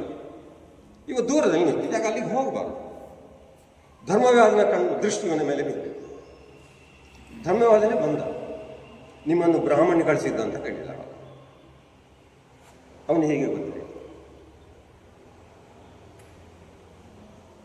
ಹೌದು, ನನಗೆ ನೀನು ದಾರಿ ತೋರಿಸ್ಬೇಕು ಅಂತ ಹೇಳಿದ. ಕೈ ಮುಗಿ. ಆಕೆ ನಿನ್ನರಿಗೆ ದಾರಿ ತೋರಿಸಿದ್ರು, ನೀನು ನನಗೆ ದಾರಿ ತೋರಿಸ್ಬೇಕು. ನಿನ್ನಲ್ಲಿ ಏನು ಮಹತ್ವ ಇದೆ ಅಂತ ಹೇಳಬೇಕು ಅಂತ. ಅವ ಕರ್ಕೊಂಡು ಸೀದಾ ಮನೆಗೆ ಹೋದ. ಬ್ರಾಹ್ಮಣಿಗೆ ಪತಿ ಸೇವೆ ತಪಸ್ಸಾಗಿತ್ತು, ಧರ್ಮವ್ಯಾಧನಿಗೆ ತಂದೆ ತಾಯಿಯ ಸೇವೆ ತಪಸ್ಸಾಗಿತ್ತು. ಅಲ್ಲಿ ತುಂಬ ಬರ್ತದೆ. ಧರ್ಮವ್ಯಾಧ ಬಹಳಷ್ಟು ತಾತ್ವಿಕ ವಿಚಾರಗಳನ್ನು, ಧಾರ್ಮಿಕ ವಿಚಾರಗಳನ್ನು ಕೌಶಿಕನಿಗೆ ಉಪದೇಶಿಸ್ತಾನೆ. ಅವ ಎಷ್ಟು ಬದಲಾಗಿದ್ದ ಅಂತ ಹೇಳಿದರೆ, ಅವ ಬ್ರಾಹ್ಮಣನಾಗಿದ್ದುಕೊಂಡು ಧರ್ಮವ್ಯಾಧನಿಗೆ ಪ್ರದಕ್ಷಿಣೆಗೆ ಬಂದು ನಮಸ್ಕಾರ ಮಾಡಿ ತನ್ನವರಿಗೆ ಹೋಗ್ತಾನೆ. ಆ ಹೋಗುವ ಸಂದರ್ಭದಲ್ಲಿ ಧರ್ಮವ್ಯಾಧ ಹೇಳ್ತಾನೆ, ನನ್ನ ಶಕ್ತಿ ನನ್ನ ತಂದೆ ತಾಯಿಯ ಸೇವೆ. ಪ್ರತಿದಿನ ನೀವು ವೇದೋಕ್ತವಾಗಿ ಯಾವ ರೀತಿ ನೀವು ದೇವರನ್ನು ಪೂಜಿಸ್ತೀರೋ ಅದೇ ರೀತಿ ನಾನಿಲ್ಲಿ ನನ್ನ ತಂದೆ ತಾಯಿಯನ್ನು ಪೂಜಿಸ್ತೇನೆ. ಅದುವೇ ನನ್ನ ಶಕ್ತಿ. ಅದು ತಪಸ್ಸು, ಅದು ಸಾತ್ವಿಕ ತಪಸ್ಸು, ಬದುಕೇ ತಪಸ್ಸು. ನಾವು ಧರ್ಮರಾಜನ ತಗೊಳ್ಳುವ ಯುಧಿಷ್ಠಿರ ಮಹಾಭಾರತದಲ್ಲಿ ಅತ್ಯಂತ ಪ್ರಮುಖ ಪಾತ್ರ. ನಮ್ಮ ಕುಮಾರವ್ಯಾಸ ತಿಳಿಯ ಹೇಳುವೆ ಕೃಷ್ಣ ಕಥೆಯನ್ನು ಇಳೆಯ ಜಾಣರು ಮೆಚ್ಚಿ ಹೊಂದಿದೆ ಅಂತ ಹೇಳಿದ್ರು. ವ್ಯಾಸ ಭಾರತವನ್ನು ಓದುವಾಗ ಹೆಜ್ಜೆ ಹೆಜ್ಜೆಗೂ ನಮಗೆ ಈ ಧರ್ಮರಾಜ ಯುಧಿಷ್ಠಿರ ಎನ್ನುವ ಎಂಥ ಮನುಷ್ಯ ಅಂತ ಆಗ್ತದೆ. ಒಬ್ಬ ಮನುಷ್ಯನಾಗಿ ಹುಟ್ಟಿ ಧರ್ಮವೇ ಉಸಿ ಅಂತ ನಂಬಿದವ, ತನ್ನ ತಾಯಿಯಿಂದಲೂ ನೀನು ಬ್ರಾಹ್ಮಣನಾಗಿ ಇರಬೇಡ, ಕ್ಷತ್ರಿಯನಾಗಿರು ಅಂತ ಹೇಳಿಸಿಕೊಂಡವ, ತಮ್ಮಂದರಿಗೆ ದಾರಿದೀಪ ಅಲ್ಲವ. ಕೃಷ್ಣನ ನಂತರ ಸಶರೀರಿಯಾಗಿ ಸ್ವರ್ಗಕ್ಕೆ ಏರಿದವ. ಯಾಕೆ ಅವನ ತಮ್ಮ ಭೀಮನಿಗೆ ಸಾಧ್ಯ ಆಗಲಿಲ್ಲ? ತಪಸ್ಸು ಮಾಡಿ ಶಿವನನ್ನು ಮೆಚ್ಚಿ ಅಂತ ಅರ್ಜುನನಿಗೆ ಯಾಕೆ ಸಾಧ್ಯ ಆಗಲಿಲ್ಲ? ನಕುಲ ಸಹದೇವರಿಗೆ ಯಾಕೆ ಸಾಧ್ಯ ಆಗಲಿಲ್ಲ? ಪಂಚಪತಿಯರನ್ನೂ ಕೂಡ ಸಮಾನವಾಗಿ ಪ್ರೀತಿಸಿದಂತ ದ್ರೌಪದಿಗೆ ಪತಿವ್ರತೆ, ಪಂಚಪತಿವ್ರತೆ ದ್ರೌಪದಿಯ ಸ್ಥಾನ ಇದೆ. ಅಹಲ್ಯ, ದ್ರೌಪದಿ, ಸೀತಾ, ಅವಳಿಗೆ ಯಾಕೆ ಸಾಧ್ಯ ಆಗಲಿಲ್ಲ? ಯಾಕೆಂದ್ರೆ ಧರ್ಮೋಕ್ತವಾದಂತಹ, ಶಾಸ್ತ್ರೋಕ್ತವಾದಂತಹ ಜೀವನವನ್ನು ಬಾಳಿದವ, ಬದುಕಿದವ ನಮ್ಮ ಧರ್ಮರಾಜ ಯುಧಿಷ್ಠಿರ.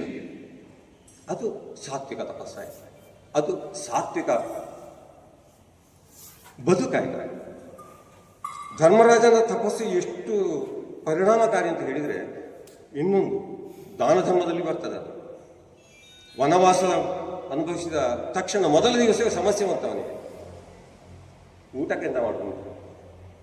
ಪಂಚಪಾಂಡವರು ದ್ರೌಪದಿ ಮಾತ್ರ ಅಲ್ಲ, ಸಾವಿರಾರು ಮಂದಿ ಬ್ರಾಹ್ಮಣರಿದ್ದಾರೆ, ಸೇವಕರಿದ್ದಾರೆ. ಇದು ರಾಮನ ವನವಾಸದಾಗಲ್ಲ, ಪಾಂಡವರ ವನವಾಸ. ಎಷ್ಟೋ ಮಂದಿಯಲ್ಲಿ ಅವನ ಒಡನಾಡಿಗಳಿದ್ರು, ಅವರಿಗೆ ಊಟಕ್ಕೆ ಎಂತ ಮಾಡುವುದು? ಆಗ ಧೌಮ್ಯ ಮಹರ್ಷಿಗಳು ಬರ್ತಾರೆ. ಧೌಮ್ಯ ಮಹರ್ಷಿ ಹೇಳಿದರು, ಆದಿತ್ಯೋಪಾಸನೆ ಮಾಡುವಂತ. ನಮ್ಮ ಈಗಿನ ಭಾಷೆಯಲ್ಲಿ ಅರ್ಧವೇ ಗಂಟೆ ನದಿಯ ನೀರಿನಲ್ಲಿ ನಿಂತು ವರುಣನ ನೆಲೆ ಸೂರ್ಯೋಪಾಸನೆ, ಅರ್ಧ ಗಂಟೆಯಲ್ಲಿ ಸೂರ್ಯ ಪ್ರತ್ಯಕ್ಷ ಆದ ಅಕ್ಷಯ ಪಾತ್ರವನ್ನು ಕೊಟ್ಟ. ಇದನ್ನು ನೀನು ಬೇಕಾದಾಗ ಉಪಯೋಗಿಸಿ. ದ್ರೌಪದಿ ತಿನ್ನುವ ತನಕ ಇದರಲ್ಲಿ ಬೇಕಷ್ಟು ಇರ್ತದೆ. ಅವಳು ತಿಂದು ಪಾತ್ರೆ ತೊಳೆದ ಮತ್ತೆ ನನಗೆ ಆವತ್ತಿಗೆ ಇಲ್ಲ. 12 ವರ್ಷಗಳಾಗ ನಿನಗಿದು ಊಟ ಬೇಕಾದ ಕೊಡ್ತದೆ. ಆದರೆ ಧರ್ಮರಾಜ ಪಾಂಡವರು ಅಂಥವರಲ್ಲ, ಅದನ್ನು ಬಳಸಿದ್ದು ತೀರಾ ಕಡಿಮೆ. ಯಾಕೆಂದ್ರೆ ಅವರು ಪರಾವಲಂಬಿಗಳಲ್ಲ. ಅವರು ಕಾಡಿನಲ್ಲಿ ಕಾಮ್ಯಕವನ ದ್ವೈತವನದಲ್ಲಿ 5 ವರ್ಷಗಳು ಇದ್ದದವರು. ಆಶ್ರಮ ಅಲ್ಲೇ ದುಡಿದು, ಅಲ್ಲೇ ಬೇಟೆಯಾಡಿ, ಅಲ್ಲಿರುವ ಗಡ್ಡೆ ಗೆಣಸು, ಫಲ, ಹಣ್ಣು ಇದನ್ನೇ ತಿಂದು, ಇದನ್ನೇ ಕೊಟ್ಟು ಅವರು ಬದುಕಿದರು, ಸ್ವಾವಲಂಬಿಗಳು. ಇದು ಸಾತ್ವಿಕ ತಪಸ್ಸು. ನಾವು ಇನ್ನೊಬ್ಬರಿಗೆ ತೊಂದರೆ ಆಗದ ರೀತಿಯಲ್ಲಿ, ನಮಗೆ ಅವಕಾಶ ಇದ್ರೂ ಕೂಡ ಅದನ್ನು ಬಳಸದೆ ಮನುಷ್ಯನಾಗಿ ಬದುಕುದುಂಟಲ್ವ, ಕಷ್ಟ ಬಂದು ನಾವು ಇನ್ನೊಬ್ಬರ ಸೇವೆ ಮಾಡುವುದುಂಟಲ್ವ, ಅದು ಸಾತ್ವಿಕ. ನಾವು ಕಷ್ಟಪಟ್ಟು ದುಡಿದದ್ದನ್ನು ಯಾರು ಅರ್ಹರು, ಯಾವ ಸಮಯ ನಾವು ಅವರಿಗೆ ಕೊಡಬೇಕು, ಆ ಸಮಯ ಕೊಡುವಂತಹ ದಾನ, ಅದು ಸಾತ್ವಿಕ ದಾನ. ಇನ್ನೊಬ್ಬರಿಗೆ ಗೌಜಿ ಗದ್ದಲ ಗೊತ್ತಾಗಬೇಕು ಅಂತ ಹೇಳಿಕೊಂಡು ದೊಡ್ಡ ಸಮಾರಂಭ ಮಾಡಿ ನಮ್ಮ ಈಗಿನ ಎಲ್ಲ ಸೌಲಭ್ಯ ಎಲ್ಲ ಚಾನೆಲ್ಗಳಲ್ಲಿ ಬರುವಂತೆ ಮಾಡಿ ಕೊಡುವಂತಹ ದಾನ, ಅದು ರಾಜಸ. ಯಾರಿಗೆ ಕೊಡಬಾರದು, ಏನನ್ನು ಕೊಡಬಾರದು, ಯಾವಾಗ ಕೊಡಬಾರದು, ಯಾವುದನ್ನು ಕೊಡಬಾರದು, ಅದನ್ನು ಕೊಟ್ಟರೆ ಅದು ತಾಮಸ. ನಾವು ಇದನ್ನೆಲ್ಲ ಚಿಕ್ಕದಾಗಿ ಹೇಳುವಂಥದ್ದು. ಸರಳವಾಗಿ ನಾವು ಹೇಳುವಾಗ ಅನ್ನವನ್ನು ಇಕ್ಕುವುದು, ನನ್ನಿಯನ್ನು ನುಡಿಯುವುದು, ತನ್ನಂತೆ ಪರರ ಬಗೆಯುವುದು. ಇಲ್ಲಿ ಈ ಭಗವದ್ಗೀತೆ ನಮಗೆ ಅರ್ಥ ಆಗಬೇಕಿದ್ರೆ ನಾವು ಒಮ್ಮೆ ಮಹಾಭಾರತ ಓದಬೇಕು, ಅದರಲ್ಲಿ ಬರುವ ಕಥೆಗಳನ್ನು ಓದಬೇಕು. ಅದು ನನ್ನ ಪುಣ್ಯ. ನಾನು 4ನೇ ಅಧ್ಯಾಯದಲ್ಲಿ ಹೋಗ್ತಿದ್ದೀನಿ, ಇಷ್ಟು ಬರ್ತಿರ್ಲಿಲ್ಲ. ಗಣಪತಿ ಅದೇ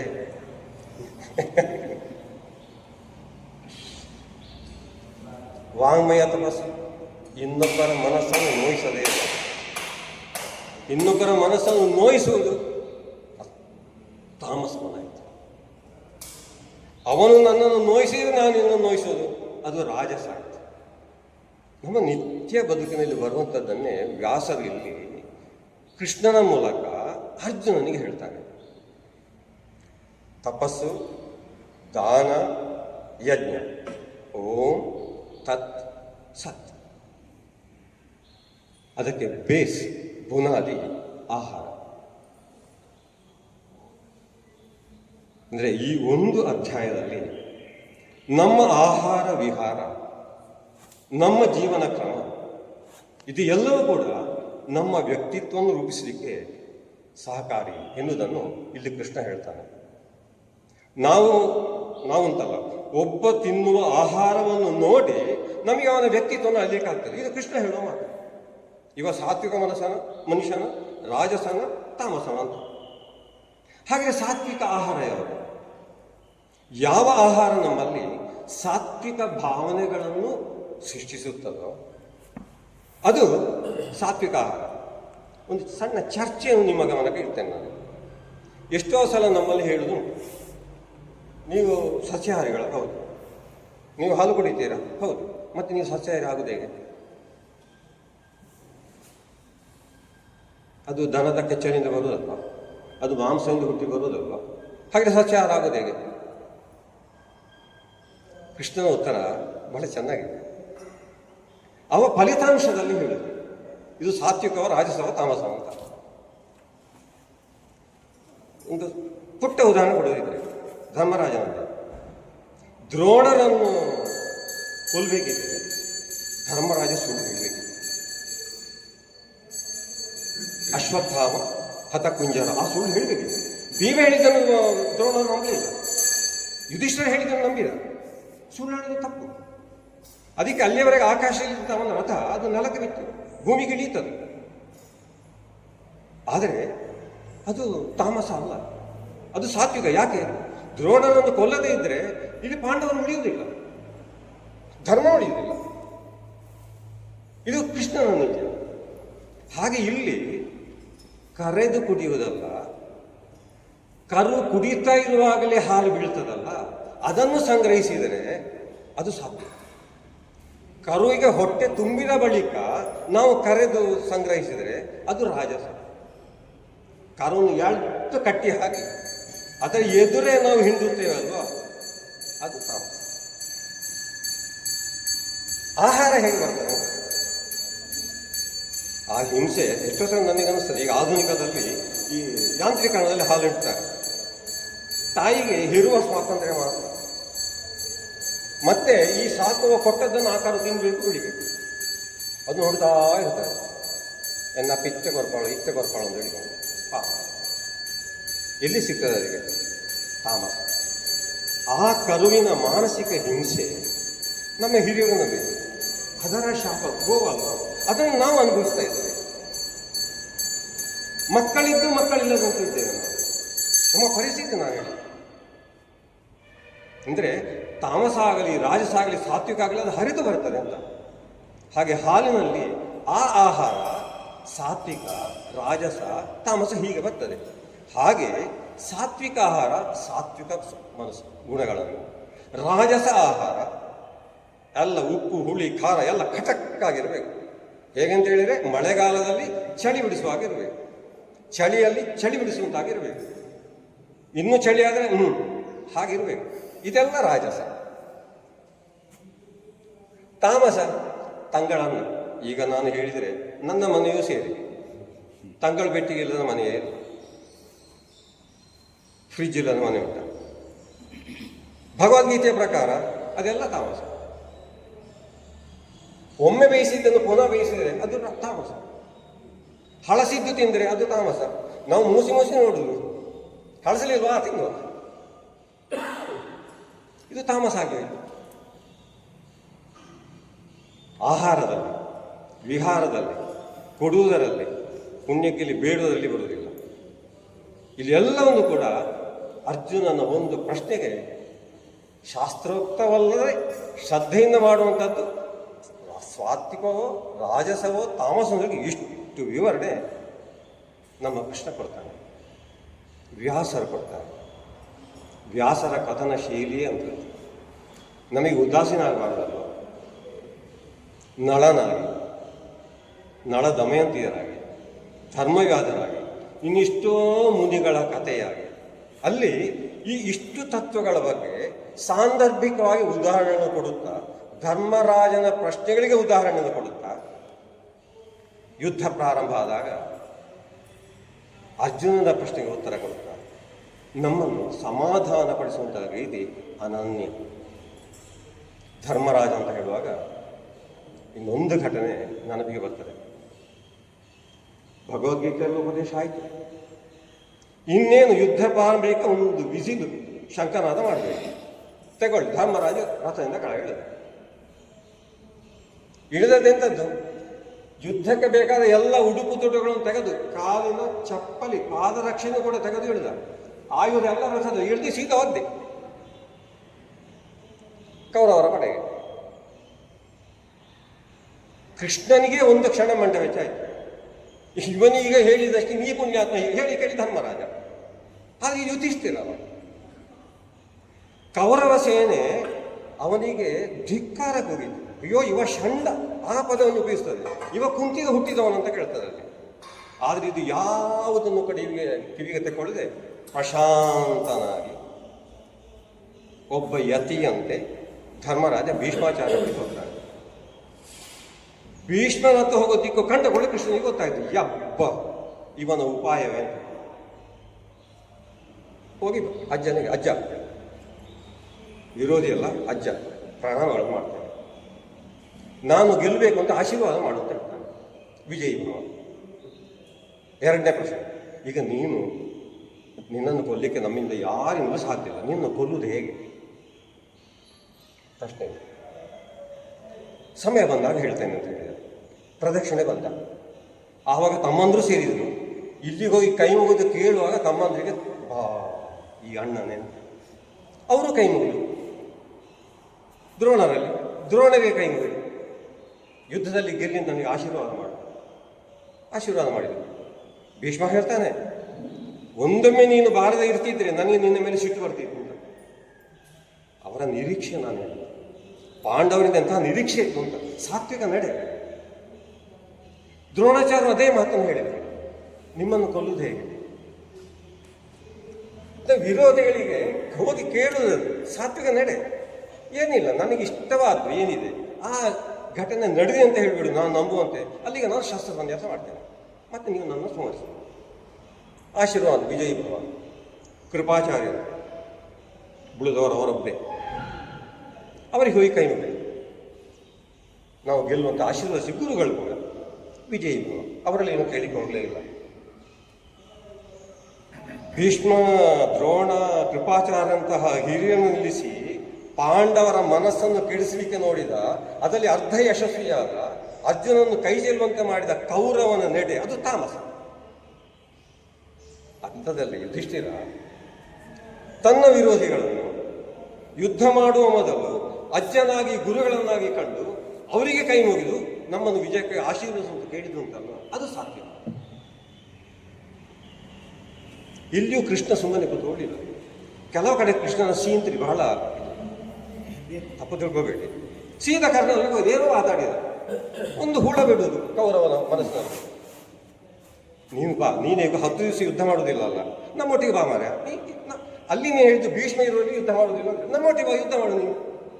ಸುಮ್ಮನೆ ಅವನಿಗೆ ಒಂದು ಗೊಂದಲ ಹಾಕಿದ್ದ. ಇದು ಕೌರವನಿಗೆ ಮಂಡಾಯ್ತು ಆಯಿತು. ಇಷ್ಟು ಹೊತ್ತಿಗೆ ಇಡೀ ಕೌರವ ಸೇನೆ ಯುಧಿಷ್ಠಿರನ ಪರವಾಗಿ ಆಯಿತು. ಕೌರವ ಸೇನೆ ಯುಧಿಷ್ಠಿರ ಕೌರವ ಸೈನಿಕರ ಹೃದಯವನ್ನು ಗೆದ್ದಾಯಿತು ಅಂತ. ಸಾತ್ವಿಕತೆಯ ಶಕ್ತಿ ಏನು ನಾವು ಈ ಒಂದು ಅಧ್ಯಾಯದಲ್ಲಿ ಏನು ಹೇಳಿದ್ರು ಇದಲ್ಲ, ನಮ್ಮ ನಿತ್ಯ ಜೀವನದಲ್ಲಿ ನಡೆಯುವಂಥದ್ದು ಅಂತ. ಚಾಟನಂ ಪ್ರತಿ ಚಾಟನಂ ಅಲ್ಲ, ಹಿಂಸೆಗೆ ಹಿಂಸೆಯ ಮದ್ದಲ್ಲ, ಅಹಿಂಸೆಯೂ ಮದ್ದು. ಆದರೆ ಆ ಅಹಿಂಸೆಯ ಮದ್ದು ಅದು ಶಾಶ್ವತ. ಚಾಟನಂ ಪ್ರತಿ ಚಾಟನಂ ಅದು ತಾತ್ಕಾಲಿಕ. ಈ ರೀತಿ ಸಾತ್ವಿಕತೆಯಿಂದ ನಮಗೆ ಗೆಲುವು ಸಾಧ್ಯ. ಸಾತ್ವಿಕತೆಯಿಂದ ನಮ್ಮ ಬದುಕು ಕಷ್ಟ ಆದರೂ ನಷ್ಟ ಆದರೂ ಉಳಿಯುತ್ತದೆ ಅಂತ.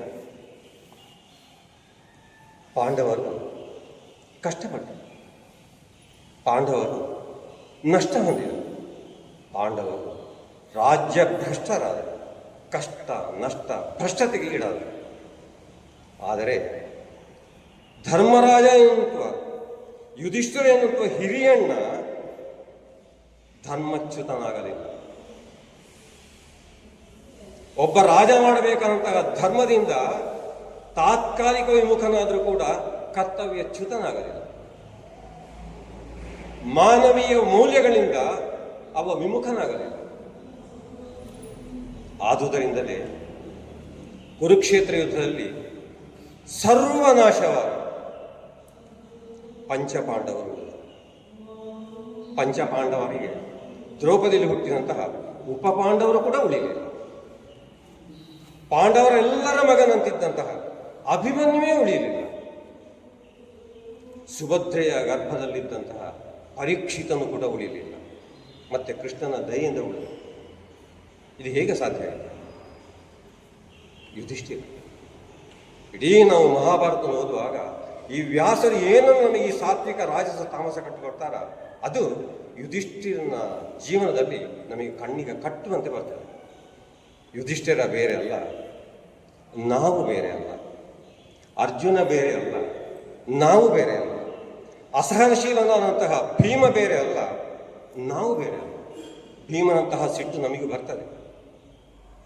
ಬುದ್ಧಿವಂತನಾದ, ಜಾಣನಾದ, ಅತ್ಯಂತ ಮೇಧಾವಿಯಾದ ಅರ್ಜುನ ಬೇರೆ ಅಲ್ಲ, ನಾವು ಬೇರೆ ಅಲ್ಲ. ನಕುಲ, ಸಹದೇವ ಇವರೆಲ್ಲ ಯುಧಿಷ್ಠಿರಗೆ ಅತ್ಯಂತ ಆಪ್ತ. ಸಹದೇವ ಧರ್ಮರಾಜನ ಪರ್ಸನಲ್ ಸೆಕ್ರೆಟರಿ, ಅವ ಬೇರೆ ಅಲ್ಲ. ಪಶುಸಂಗೋಪನೆ, ರಾಜ್ಯದ ಕ್ಷೇಮ ಮುಂತಾದ್ದೆಲ್ಲ ನೋಡೋ ನಕುಲ ಬೇರೆ ಅಲ್ಲ, ಎಲ್ಲ ನಾವೇ. ಹಾಗಿದ್ರೆ ಈ ಪಂಚಪಾಂಡವರು ನಾವು ಆಗೋದು ಹೇಗೆ ಅಂತ ನಮಗೆ ದೊಡ್ಡ ಸವಾಲೀಗ ಅದು. ವ್ಯಾಸರು ಹೇಳಿದಂತಹ ಈ ಸಾತ್ವಿಕ ರಾಜಸ ತಾಮಸ ಇದನ್ನು ಉಳಿಸಿಕೊಳ್ಳುವುದು, ಬೆಳೆಸಿಕೊಳ್ಳುವುದು ಹೇಗೆ? ಇದು ಸವಾಲು. ಹೀಗೆ ಒಂದೇ ಒಂದು ದಾರಿ, ನಾವು ಕೂಡ ಮನುಷ್ಯರಾಗಬೇಕು. ಮಾನವೀಯ ಮೌಲ್ಯಗಳನ್ನು ನಮ್ಮದಾಗಿಸೋದು.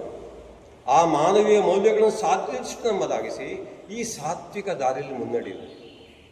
ಪುನಃ ಹೇಳ್ತೇನೆ, ಸಾತ್ವಿಕದ ದಾರಿ ಅಂತ ಹೇಳಿದರೆ ಭಯೋತ್ಪಾದಕರನ್ನು ದಂಡಿಸದೇ ಇರುವುದು, ಅವರಿಗೆ ನಮ್ಮ ಮನೆಯನ್ನು ಬಿಟ್ಟು ಕೊಡುವುದಲ್ಲ.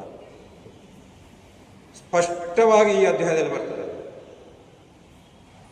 ದಂಡಿಸಬೇಕಾದವನು ದಂಡಿಸಬೇಕು, ಅದು ಬಿಟ್ಟರೆ ಅದು ತಾಮಸ. ಅಲ್ಲೇ ದಾನದಲ್ಲಿ ಹೇಳ್ತಾರೆ, ಯಜ್ಞದಲ್ಲಿ ಹೇಳ್ತಾರೆ, ಯಾವುದು ತಾಮಸ ಅಂತ ಅನರ್ಹತೆ ಏನಿದೆ ಅದನ್ನು ಧಿಕ್ಕರಿಸಬೇಕು ನಾವು. ಇದು ನಮಗೆ ಭಗವದ್ಗೀತೆ ಮಹಾಭಾರತ ಕೊಡುವಂಥ ಕಾರ್ಯ.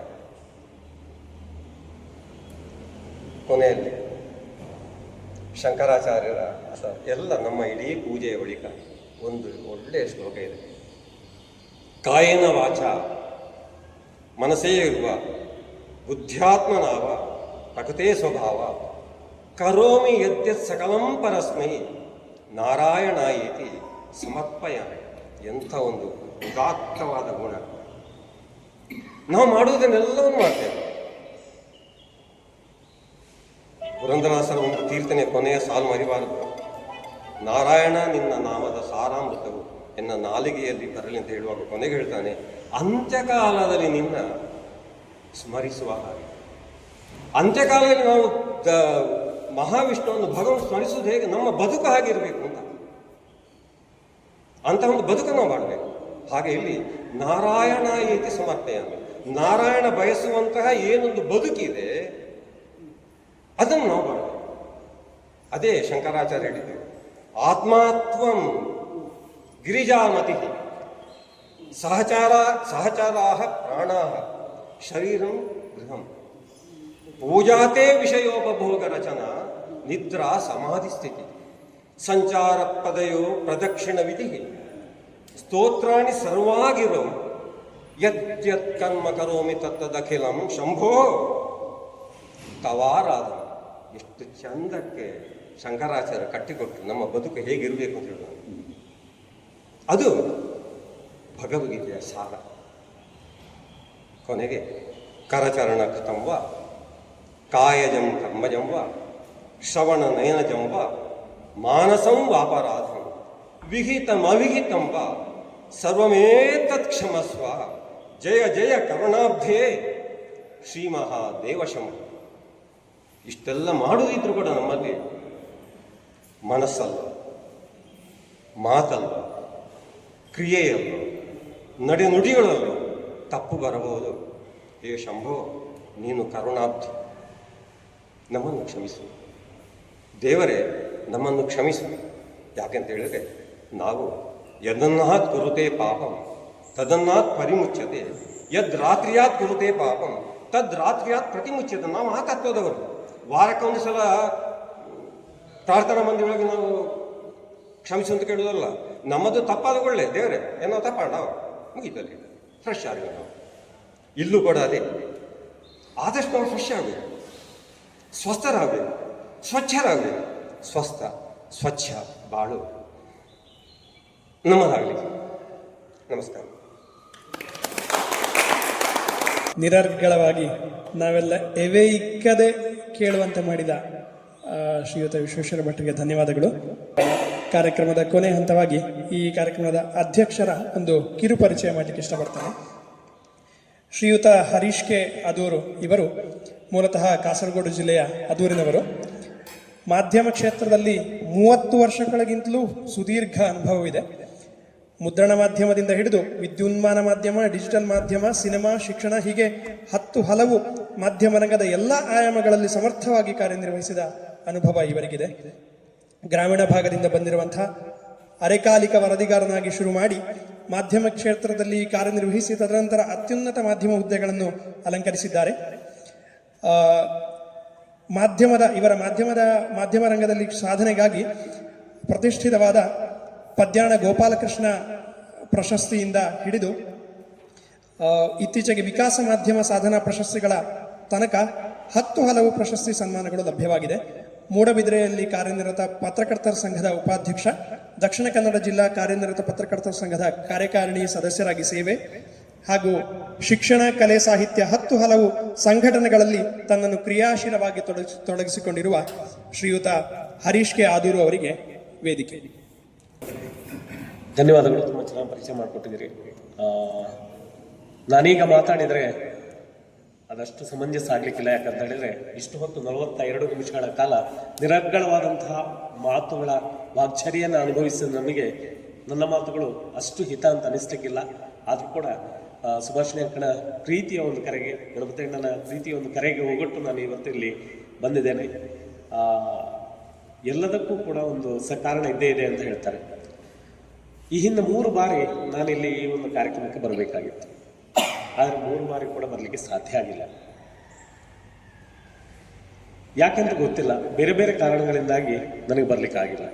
ಆದರೆ ಈ ಒಂದು ಶುಭಾವಸರದಲ್ಲಿ, ಈ ಒಂದು ವೇದಿಕೆಯಲ್ಲಿ ನನಗೆ ಬರುವಂತಹ ಯೋಗ ಭಾಗ್ಯವನ್ನು ಆ ಗುರುಗಳೇ ಅನುಗ್ರಹಿಸಿದ್ದಾರೆ ಅಂತ ನಾನು ತಿಳ್ಕೊಳ್ತಾ ಇದ್ದೇನೆ. ಯಾಕಂದರೆ ನಮ್ಮ ಮನೆ ಹವ್ಯಕ ಭವನದಲ್ಲಿ ಆಗುವಂಥ ಈ ಒಂದು ಕಾರ್ಯಕ್ರಮ ಸರಣಿಯಲ್ಲಿ 17ನೇ ಅಧ್ಯಾಯದ ಈ ಶುಭಾವಸರದಲ್ಲಿ ಭಾಗವಹಿಸುವಂಥದ್ದು ನನ್ನ ಯೋಗ ಭಾಗ್ಯ ಅಂತ ನಾನು ನಂಬಿದ್ದೇನೆ. ಕಾರಣ ಅಷ್ಟೇ, ಈ ಒಂದು ಭವನದ ನಿರ್ಮಾಣದ ಆ ಕ್ಷಣ ನನಗೆ ನೆನಪಿಗೆ ಬಂತು. ಇಲ್ಲಿ ಅಣ್ಣ ಮಾತಾಡ್ತಾ ಇರುವಂಥ ಸಂದರ್ಭದಲ್ಲಿ ಶ್ರಮದಾನ ಮಾಡ್ತಾ ಇದ್ದಂತಹ ಸಂದರ್ಭ, ಸಾಯಂಕಾಲದ ಹೊತ್ತಲ್ಲಿ, ಇದೇ ಹೊತ್ತಿಗೆ ನಾವೆಲ್ಲ ಶ್ರಮದಾನಕ್ಕಾಗಿ ಬರ್ತಾ ಇದ್ವಿ, ಶ್ರಮದಾನ ಮಾಡ್ತಾ ಇದ್ವಿ. ಈಗ ಇಲ್ಲಿ ನೋಡಿದರೆ ಈ ಭವ್ಯ ಮಂದಿರ ಯಾವ ರೀತಿಯಲ್ಲಿ ಬೆಳಗ್ತಾ ಇದೆ, ಇದೆಲ್ಲದಕ್ಕೂ ಕೂಡ ಆ ಒಂದು ಗುರುವಿನ ಅನುಗ್ರಹ. ಭಗವದ್ಗೀತೆಯಲ್ಲಿ ಹೇಳಿರುವಂಥದ್ದು ಅದೇ, ಇವತ್ತಿಲ್ಲಿ ಆಗ್ತಾ ಇರುವಂತಹದ್ದು ಅದೇ.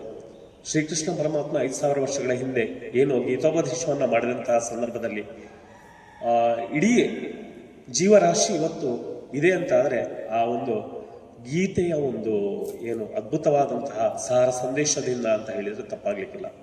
ನಾವಿವತ್ತು ಆಧುನಿಕ ಯುಗದಲ್ಲಿದ್ದೇವೆ. ಆರಂಭದಲ್ಲಿ ಅಣ್ಣ ಅದನ್ನೇ ಹೇಳಿದರು, ತಂತ್ರಜ್ಞಾನ ಆಧಾರಿತ ಯುಗದಲ್ಲಿ ನಾವೆಲ್ಲ ಇದ್ದೇವೆ ಅಂತ ಹೇಳುವಂಥದ್ದು. ತಂತ್ರಜ್ಞಾನ ಆಧಾರಿತ ಯುಗದಲ್ಲಿ ಅನೇಕ ಮಂದಿ ನಮಗೆ ಬೇರೆ ಬೇರೆ ರೀತಿಯಲ್ಲಿ ಪ್ರೇರಣಾದಾಯಕವಾದಂತಹ ಮಾತುಗಳನ್ನು ಹೇಳುವಂಥ ಕಾರ್ಯವನ್ನು ಮಾಡ್ತಾ ಹೋಗ್ತಾರೆ. ಮೋಟಿವೇಶನಲ್ ಸ್ಪೀಚ್ ಅಂತ ನಾವು ಅದನ್ನು ಕರೀತೇವೆ. ನಮ್ಮ ಕರ್ನಾಟಕವನ್ನು ತಗೊಳ್ಳಿ ಅಥವಾ ಭಾರತವನ್ನು ತಗೊಳ್ಳಿ, ಈಗಾಗಲೇ ಪರಿಚಯ ಮಾಡುವಂಥ ಸಂದರ್ಭದಲ್ಲಿ ವಿಶೇಷ ಭಟ್ಟು ಕೂಡ ಒಂದು ಈ ರೀತಿಯ ಸ್ಫೂರ್ತಿದಾಯಕ ಮಾತುಗಳನ್ನು ಹೇಳುವಂತಹ ಒಂದು ಕಾರ್ಯವನ್ನು ಮಾಡ್ತಾರೆ ಅಂತ ಹೇಳೋದನ್ನು ಉಲ್ಲೇಖ ಮಾಡಿದರು. ಅವರನ್ನು ಹೊರತುಪಡಿಸಿ ಸಾಕಷ್ಟು ಜನ ಇವತ್ತು ನಮ್ಮ ರಾಜ್ಯದಲ್ಲಿ, ರಾಷ್ಟ್ರ ಮಟ್ಟದಲ್ಲಿ ಮೋಟಿವೇಶನಲ್ ಸ್ಪೀಕರ್ಗಳನ್ನು ನಾವು ನೋಡ್ತಾ ಹೋಗ್ತೇವೆ. ಅವರೆಲ್ಲರ ಮೂಲ ಯಾವುದು ಅಂತ ಕೇಳಿದರೆ ಅದಕ್ಕೆಲ್ಲದಕ್ಕೂ ಮೂಲ ಈ ಭಗವದ್ಗೀತೆ ಅಂತ ಹೇಳಿದರೆ ತಪ್ಪಾಗಲಿಕ್ಕಿಲ್ಲ. ಅಂದು ಏನು ಶ್ರೀಕೃಷ್ಣ ಪರಮಾತ್ಮ ಹೇಳಿದ್ನೋ ಅದರ ಒಂದೊಂದು ಸಾರವನ್ನು ಹಿಡ್ಕೊಂಡು, ಒಂದೊಂದು ವಿಚಾರಗಳನ್ನು ಹಿಡ್ಕೊಂಡು ಇವತ್ತು ದೊಡ್ಡ ದೊಡ್ಡ ಭಾಷಣವನ್ನು ಮಾಡ್ತಾರೆ, ಲಕ್ಷಾನುಗಟ್ಟಲೆ ಸಂಪಾದನೆಯನ್ನು ಮಾಡ್ತಾರೆ. ಪ್ರತಿಯೊಬ್ಬ ಜೀವರಾಶಿ ಇವತ್ತು ಬದುಕಿದ್ದಾನೆ ಅಂತ ಹೇಳಿದರೆ ಅದಕ್ಕೆ ಕಾರಣ ನಮ್ಮ ಗೀತೆ ಅಂತ ಹೇಳಿದರೆ ತಪ್ಪಾಗಲಿಕ್ಕಿಲ್ಲ. ಅಂತಹ ಅದ್ಭುತವಾದ ಗೀತೆಯ ಒಂದೊಂದು ಅಧ್ಯಾಯವನ್ನು ಪ್ರತಿಯೊಂದು ರೀತಿಯಲ್ಲಿ ನಮ್ಮ ಜೀವನಕ್ಕೆ ಹೇಗೆ ಅದು ಬೇಕು ಅಂತ ಹೇಳುವ ರೀತಿಯಲ್ಲಿ ಕಟ್ಟಿಕೊಡುವ, ಅದನ್ನು ವಿಶ್ಲೇಷಿಸುವ, ನಮಗೆ ತಿಳಿ ಹೇಳುವಂಥ ಕಾರ್ಯವನ್ನು ಈ ಒಂದು ಅಖಿಲ ಭಾರತ ಸಾಹಿತ್ಯ ಪರಿಷತ್ ಇವತ್ತು ಮಾಡ್ತಾ ಇದೆ ಅಂತ ಹೇಳಿದರೆ ಅದಕ್ಕೆ ಖುಷಿ ಆಗ್ತಾ ಇದೆ. 1 ವರ್ಷದಿಂದ ಅಭಿಯಾನದ ರೀತಿಯಲ್ಲಿ ಈ 18 ಅಧ್ಯಾಯಗಳ ಬಗ್ಗೆ ಒಬ್ಬೊಬ್ಬ ಉಪನ್ಯಾಸಕರಿಂದ ವಿಚಾರವನ್ನು ಮಂಡನೆ ಮಾಡುವಂಥ ಕಾರ್ಯ ನಿಜಕ್ಕೂ ಕೂಡ ಅನುಸರಣೀಯ, ಅನುಕರಣೀಯ, ಪ್ರತಿಯೊಬ್ಬರಿಗೂ ಮಾದರಿ ಅಂತ ಹೇಳಿದರೆ ತಪ್ಪಾಗಲಿಕ್ಕಿಲ್ಲ. ಅದಕ್ಕಾಗಿ ನಾನು ಈ ಬೆಳ್ತಂಗಡಿ ತಾಲೂಕು ಸಮಿತಿಗೆ ಎಲ್ಲರ ಪರವಾಗಿ ಅಭಿನಂದನೆಗಳನ್ನು ನಾನು ಹೇಳಲಿಕ್ಕೆ ಇಷ್ಟಪಡ್ತಾ ಇದ್ದೇನೆ. ನಿನ್ನೆ ನಾನು ಕೇಳಿದೆ ಎಷ್ಟೊತ್ತು ಮಾತಾಡಬೇಕು ಅಂತ, 8 ನಿಮಿಷ ಅಂತ ಹೇಳಿದರೆ ಇನ್ನು 3 ನಿಮಿಷ ಬಾಕಿದೆ. ಆ 8 ನಿಮಿಷದಲ್ಲಿ ನಾನು ಮಾತುಗಳನ್ನು ಮುಗಿಸ್ತೇನೆ. ಕಾರಣ ಇಷ್ಟೇ, ಸಮಯಕ್ಕೆ ಬೆಲೆ ಕೊಡುವ ನಾನು ಎಲ್ಲಿಯಾದರೂ ಅಷ್ಟೇ ಸಕಾಲಕ್ಕೆ ಇರ್ತೇನೆ. ಕಾರ್ಯಕ್ರಮದಲ್ಲಿ ಅವರು ಹೇಳಿದಷ್ಟು ಹೊತ್ತು ಮಾತಾಡ್ತೇನೆ, ಆ ಕ್ಷಣದಲ್ಲಿ ಅದನ್ನು ಮುಗಿಸ್ತೇನೆ. ಅದು ನನ್ನ ಪರಿಪಾಠ. ಪ್ರತಿಯೊಂದರಲ್ಲಿ ಕೂಡ ನಾವಿವತ್ತು 17ನೇ ಅಧ್ಯಾಯದಲ್ಲಿ ಹೇಳುವಂಥ ವಿಚಾರವನ್ನು ಕೂಡ ಅದೇ, ನಮ್ಮ ಶ್ರದ್ಧೆ ಹೇಗಿರಬೇಕು ಅಂತ ಹೇಳುವಂಥದ್ದು, ನಾವು ಎಷ್ಟು ಶ್ರದ್ಧಾಮಯಿಗಳೇ ಆಗಿರಬೇಕು ಅಂತ ಹೇಳುವಂಥದ್ದನ್ನು ಸೂಕ್ಷ್ಮವಾಗಿ ಅದರಲ್ಲಿ ಹೇಳುವಂಥ ಕಾರ್ಯಗಳನ್ನು ನಾವು ಅನುಭವಿಸ್ತಾ ಹೋಗ್ತೇವೆ. ಯಾಕೆ ಇದನ್ನು ನಾನು ಹೇಳ್ತೇನೆ ಅಂತ ಹೇಳಿದರೆ, ನಮ್ಮ ಜೀವನದಲ್ಲಿ ಆಹಾರ ವಿಹಾರ ವಿಚಾರಗಳು ಹೇಗೆಯೋ ಅದೇ ರೀತಿ ನಾವು ಅದನ್ನು ಅನುಸರಿಸ್ತೇವೆ, ನಮ್ಮ ಜೀವನ ಕ್ರಮವನ್ನು ರೂಪಿಸಿಕೊಂಡು ಹೇಗೆ ನಾವು ನಮ್ಮ ವ್ಯಕ್ತಿತ್ವವನ್ನು ವಿಕಾಸ ಮಾಡ್ತೇವೆ ಅಂತ ಹೇಳೋದು ತುಂಬ ಮುಖ್ಯ. ನುಡಿದಂತೆ ನಡಿಬೇಕು. ಏನೋ ನಾವು ಮಾಡ್ತೇವೆ ಆ ಕ್ರಿಯೆ ಇನ್ನೊಬ್ಬರಿಗೆ ಸ್ಫೂರ್ತಿ ಆಗುವ ರೀತಿಯಲ್ಲಿ ಇರಬೇಕು ಮತ್ತು ಅದು ಇನ್ನೊಬ್ಬರಿಗೆ ಪ್ರೇರಣೆ ಆಗುವ ರೀತಿಯಲ್ಲಿ ಇರಬೇಕು ಅಂತ ಹೇಳುವಂತಹ ಒಂದು ಮಾತಿದೆ. ಅದರ ಪ್ರಕಾರ ನಾವು ಯಾವಾಗ ಮಾಡ್ತೇವೋ ಅವಾಗ ಭಗವಂತ ನಮಗೆ ಅನುಗ್ರಹವನ್ನು ಮಾಡ್ತಾನೆ ಅಂತ ಹೇಳುವಂಥ ಮಾತಿದೆ. ನಾನು ಮಾಡುವಂಥದ್ದು ಅದೇ. ನಾವೇನು ವಿಶೇಷವಾಗಿ ಮಾಡಬೇಕಾಗಿಲ್ಲ. ನಮ್ಮ ಹಿರಿಯರು ಹಾಕಿಕೊಟ್ಟ ದಾರಿಯಲ್ಲಿ ಸರಿಯಾದ ರೀತಿಯಲ್ಲಿ ಇನ್ನೊಬ್ಬರಿಗೆ ಅನ್ಯಾಯ ಆಗದಂತೆ, ಇನ್ನೊಬ್ಬರ ಮನಸ್ಸು ನೋಯಿಸದ ರೀತಿಯಲ್ಲಿ ಯಾವಾಗ ನಾವು ನಡೀತೇವ ಅವಾಗ ಆ ಭಗವಂತ ನಮಗೆ ಅನುಗ್ರಹಿಸ್ತಾನೆ ಅಂತ ಹೇಳುವಂಥದ್ದು ನಾನು ನಂಬಿದ್ದು. ಅದನ್ನು ನಾವೆಲ್ಲ ಮಾಡೋಣ, ಒಟ್ಟಾಗಿ ಮಾಡೋಣ. ಸುಖಿ ಸಾಮ್ರಾಜ್ಯದ ನಿರ್ಮಾಣಕ್ಕೆ ಪ್ರತಿಯೊಬ್ಬರೂ ಕೂಡ ನಾವು ಕೈ ಜೋಡಿಸುವ ಅಂತ ಹೇಳ್ತಾ ಅವಕಾಶ ಮಾಡಿಕೊಟ್ಟು ಎಲ್ರಿಗೂ ವಂದಿಸ್ತಾ ನನ್ನ ಮಾತನ್ನು ಮುಗಿಸ್ತೇನೆ. ನಮಸ್ಕಾರ. ಎಲ್ರಿಗೂ ಒಳಿತಾಗಿ ಶುರುವಾಗಿ. ಚುಟುಕಾಗಿ ತಮ್ಮ ಅಧ್ಯಕ್ಷೀಯ ನುಡಿಯನ್ನು ಆಡಿದಂತಹ ಶ್ರೀಯುತ ಹರೀಶ್ ಕೆ ಆದೂರ್ ಅವರಿಗೆ ಧನ್ಯವಾದಗಳು. ಇದೀಗ ಶ್ರೀಯುತರಿಬ್ಬರಿಗೂ ನೆನಪಿನ ಕಾಣಿಕೆಯನ್ನು ವಿತರಿಸುವಂತಹ ಸಮಾರಂಭ. ನಮ್ಮ ಇವತ್ತಿನ ಸಂಪನ್ಮೂಲ ವ್ಯಕ್ತಿಗಳಿಗೆ ನೆನಪಿನ ಕಾಣಿಕೆಯನ್ನು ವಿತರಿಸಬೇಕಾಗಿ ಶ್ರೀಯುತ ಗುರುನಾಥ ಪ್ರಭು ಇವರಲ್ಲಿ ಕಳಕಳಿಯ ವಿನಂತಿ.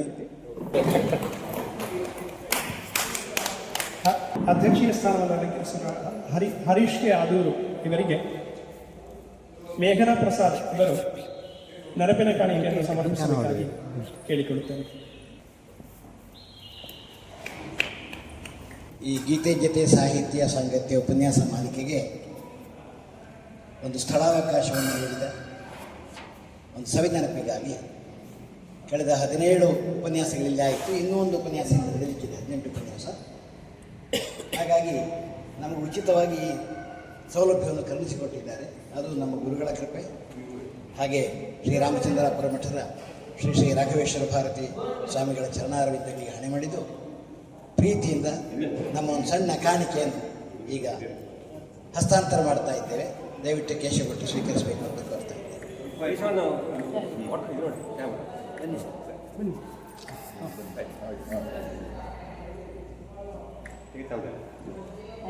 ಈಗ ಕಾರ್ಯಕ್ರಮದ ಕೊನೆಯ ಹಂತ ಧನ್ಯವಾದ ಸಮರ್ಪಣೆ ವಸಂತಿ ಪಿ ಇವರಿಂದ. ಸಾಪೇಕ್ಷತಾ ಸಿದ್ಧಾಂತವನ್ನು ಪ್ರತಿಪಾದಿಸಿದಂತಹ ಆಲ್ಬರ್ಟ್ ಐನ್ಸ್ಟೀನ್ ಒಂದು ಸಂದರ್ಭದಲ್ಲಿ ಹೇಳಿದ್ದ, ನನ್ನೆಲ್ಲ ಸಾಧನೆಗೆ ಸ್ಫೂರ್ತಿ ಭಗವದ್ಗೀತೆ ಅಂತ. ನನಗೀಗ ಅಧ್ಯಕ್ಷರು ಹೇಳುವಾಗ ಅದೇ ನೆನಪಾಯ್ತು, ಆ ಮಾತು ನೆನಪಾಯಿತು. ಅದು ಕೇಳಿದಾಗ ತುಂಬ ಹೆಮ್ಮೆ ಅನಿಸಿತ್ತು ನನಗೆ. ಯಾಕೆಂದರೆ ಭಗವದ್ಗೀತೆ ನಮ್ಮದು. ವಿದೇಶಿಯರು ಕೂಡ ಅಷ್ಟು ಅಭಿಮಾನದಲ್ಲಿ ಹೇಳ್ತಾರೆ ಅಂದರೆ ಅದರ ಸತ್ವ ಎಷ್ಟು, ಸಾಮರ್ಥ್ಯ ಎಷ್ಟು ಅಂತ ನಾವೇ ಒಂದು ಕ್ಷಣ ನಮ್ಮ ಕಾಲರ್ ಅಪ್ ಮಾಡಿಕೊಳ್ಬಹುದು ಅಂತ ಸಂದರ್ಭ. ಅದು ಖುಷಿಯ ಸನ್ನಿವೇಶ. ಆ ಸಾಧನೆಗೆ ಸ್ಫೂರ್ತಿ ಭಗವದ್ಗೀತೆಯ ಸಾರ ಅಂತ ಹೇಳಿದಂತಹ ಸಂದೇಶ ನೀಡಿದಂತಹ ಶ್ರೀಯುತ ಹರೀಶ್ ಕೆ ಇವರಿಗೆ ಎಲ್ಲರ ಪರವಾಗಿ ಹೃತ್ಪೂರ್ವಕವಾದಂತಹ ವಂದನೆಗಳನ್ನು ಅರ್ಪಿಸ್ತಾ ಇದ್ದೇನೆ. ಹಾಗೆಯೇ ವಿಶ್ವಭಾವ, ನನಗೆ ಅವರು ವಿಶ್ವೇಶ್ವರ ಭಟ್ ಅಂತ ಹೇಳಿದರೆ ಅದು ಇಲ್ಲಿ ಭಾರಿ ದೂರದಿಂದ ಯಾರೋ ಅಂತ ಅನ್ನಿಸ್ತದೆ. ಅವರು ಆ ಸಾತ್ವಿಕ, ರಾಜಸ ಮತ್ತು ತಾಮಸ ಗುಣಗಳ ವಿಶ್ಲೇಷಣೆಯನ್ನು ಬಹಳ ಚೆನ್ನಾಗಿ ಮಾಡಿದರು. ಮನದಟ್ಟು ಆಗುವ ಹಾಗೆ ಎಲ್ರಿಗೂ ಅನ್ನಿಸ್ತದೆ ನಾವು ಸಾತ್ವಿಕರಾಗಬೇಕು ಅಂತ. ಆದರೆ ಆ ದಾರಿಯಲ್ಲಿ ನಡೆಯುವುದಷ್ಟೇ ಅದು ಕಲ್ಲು ಮುಳ್ಳುಗಳ ಹಾದಿ ಅದು. ಆದರೆ ಅಂತಿಮವಾಗಿ ಅದರಿಂದ ಮನಃಶಾಂತಿ ಸಿಗ್ತದೆ ಅನ್ನುವಂತಹ ದಿವ್ಯವಾದ ಭವ್ಯವಾದ ಸಂದೇಶವನ್ನು ನೀಡಿದಂತಹ ಶ್ರೀಯುತ ವಿಶ್ವಭಾವ ಇವರಿಗೆ ಹೃತ್ಪೂರ್ವಕವಾದಂತಹ ವಂದನೆಗಳನ್ನು ಅರ್ಪಿಸ್ತೇನೆ. ಹಾಗೆ 17 ಹೆಜ್ಜೆಗಳು ಸಂಪನ್ನಗೊಂಡಿದೆ, ಇನ್ನು 1 ಹೆಜ್ಜೆ ಬಾಕಿ. ಈಗ ಭಾಳ ಬೇಸರ ಆಗ್ತದೆ, ಇನ್ನೊಂದು ಸ್ವಲ್ಪ ಕಾರ್ಯಕ್ರಮಗಳು ಇರಬೇಕಾಗಿತ್ತು ಅಂತ ಅನ್ನಿಸ್ತದೆ. ಇರಲಿ, ಈ ಹೆಜ್ಜೆಗಳನ್ನೊಂದು ಸಂಪೂರ್ಣಗೊಳಿಸಬೇಕಾದ್ರೆ ಸಮಿತಿಯವರಿಗೆ ಎಷ್ಟು ಅದರಲ್ಲಿ ಏನು ಜವಾಬ್ದಾರಿ ಇತ್ತು ಅಂತ ನಾವು ಊಹೆ ಮಾಡ್ಬೋದು. ಸಮಿತಿಯ ಅಧ್ಯಕ್ಷರಾದಂತಹ ಶ್ರೀಯುತ ಗಣಪತಿ ಭಟ್ ಕುಳಮರು ಅವರಿಗೆ ಹೃತ್ಪೂರ್ವಕವಾದಂತಹ ವಂದನೆಗಳು.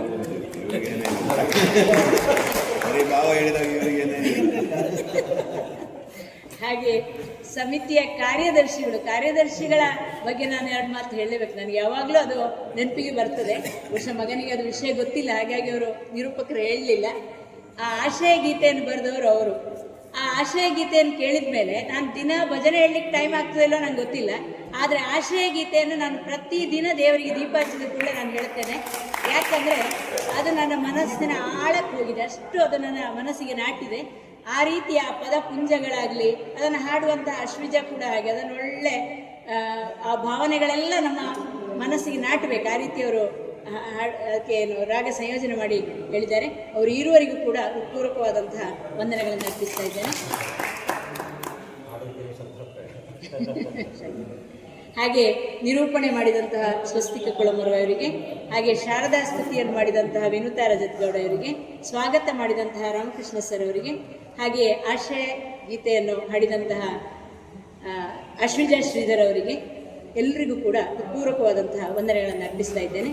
ಹಾಗೆ ಈ ನಮ್ಮ ಮನೆಯನ್ನು ನಮಗೆ ಒದಗಿಸಿಕೊಟ್ಟ, ನಮ್ಮ ಮನೆ ಅಂತ ಹೇಳುವಾಗ ಅದು ನಮ್ಮದೇ ಮನೆ ಅಂತ ಅನ್ನಿಸ್ತದೆ, ಆ ಒಂದು ಆಪ್ತ ಭಾವ ಇದೆ ಅಲ್ಲಿ.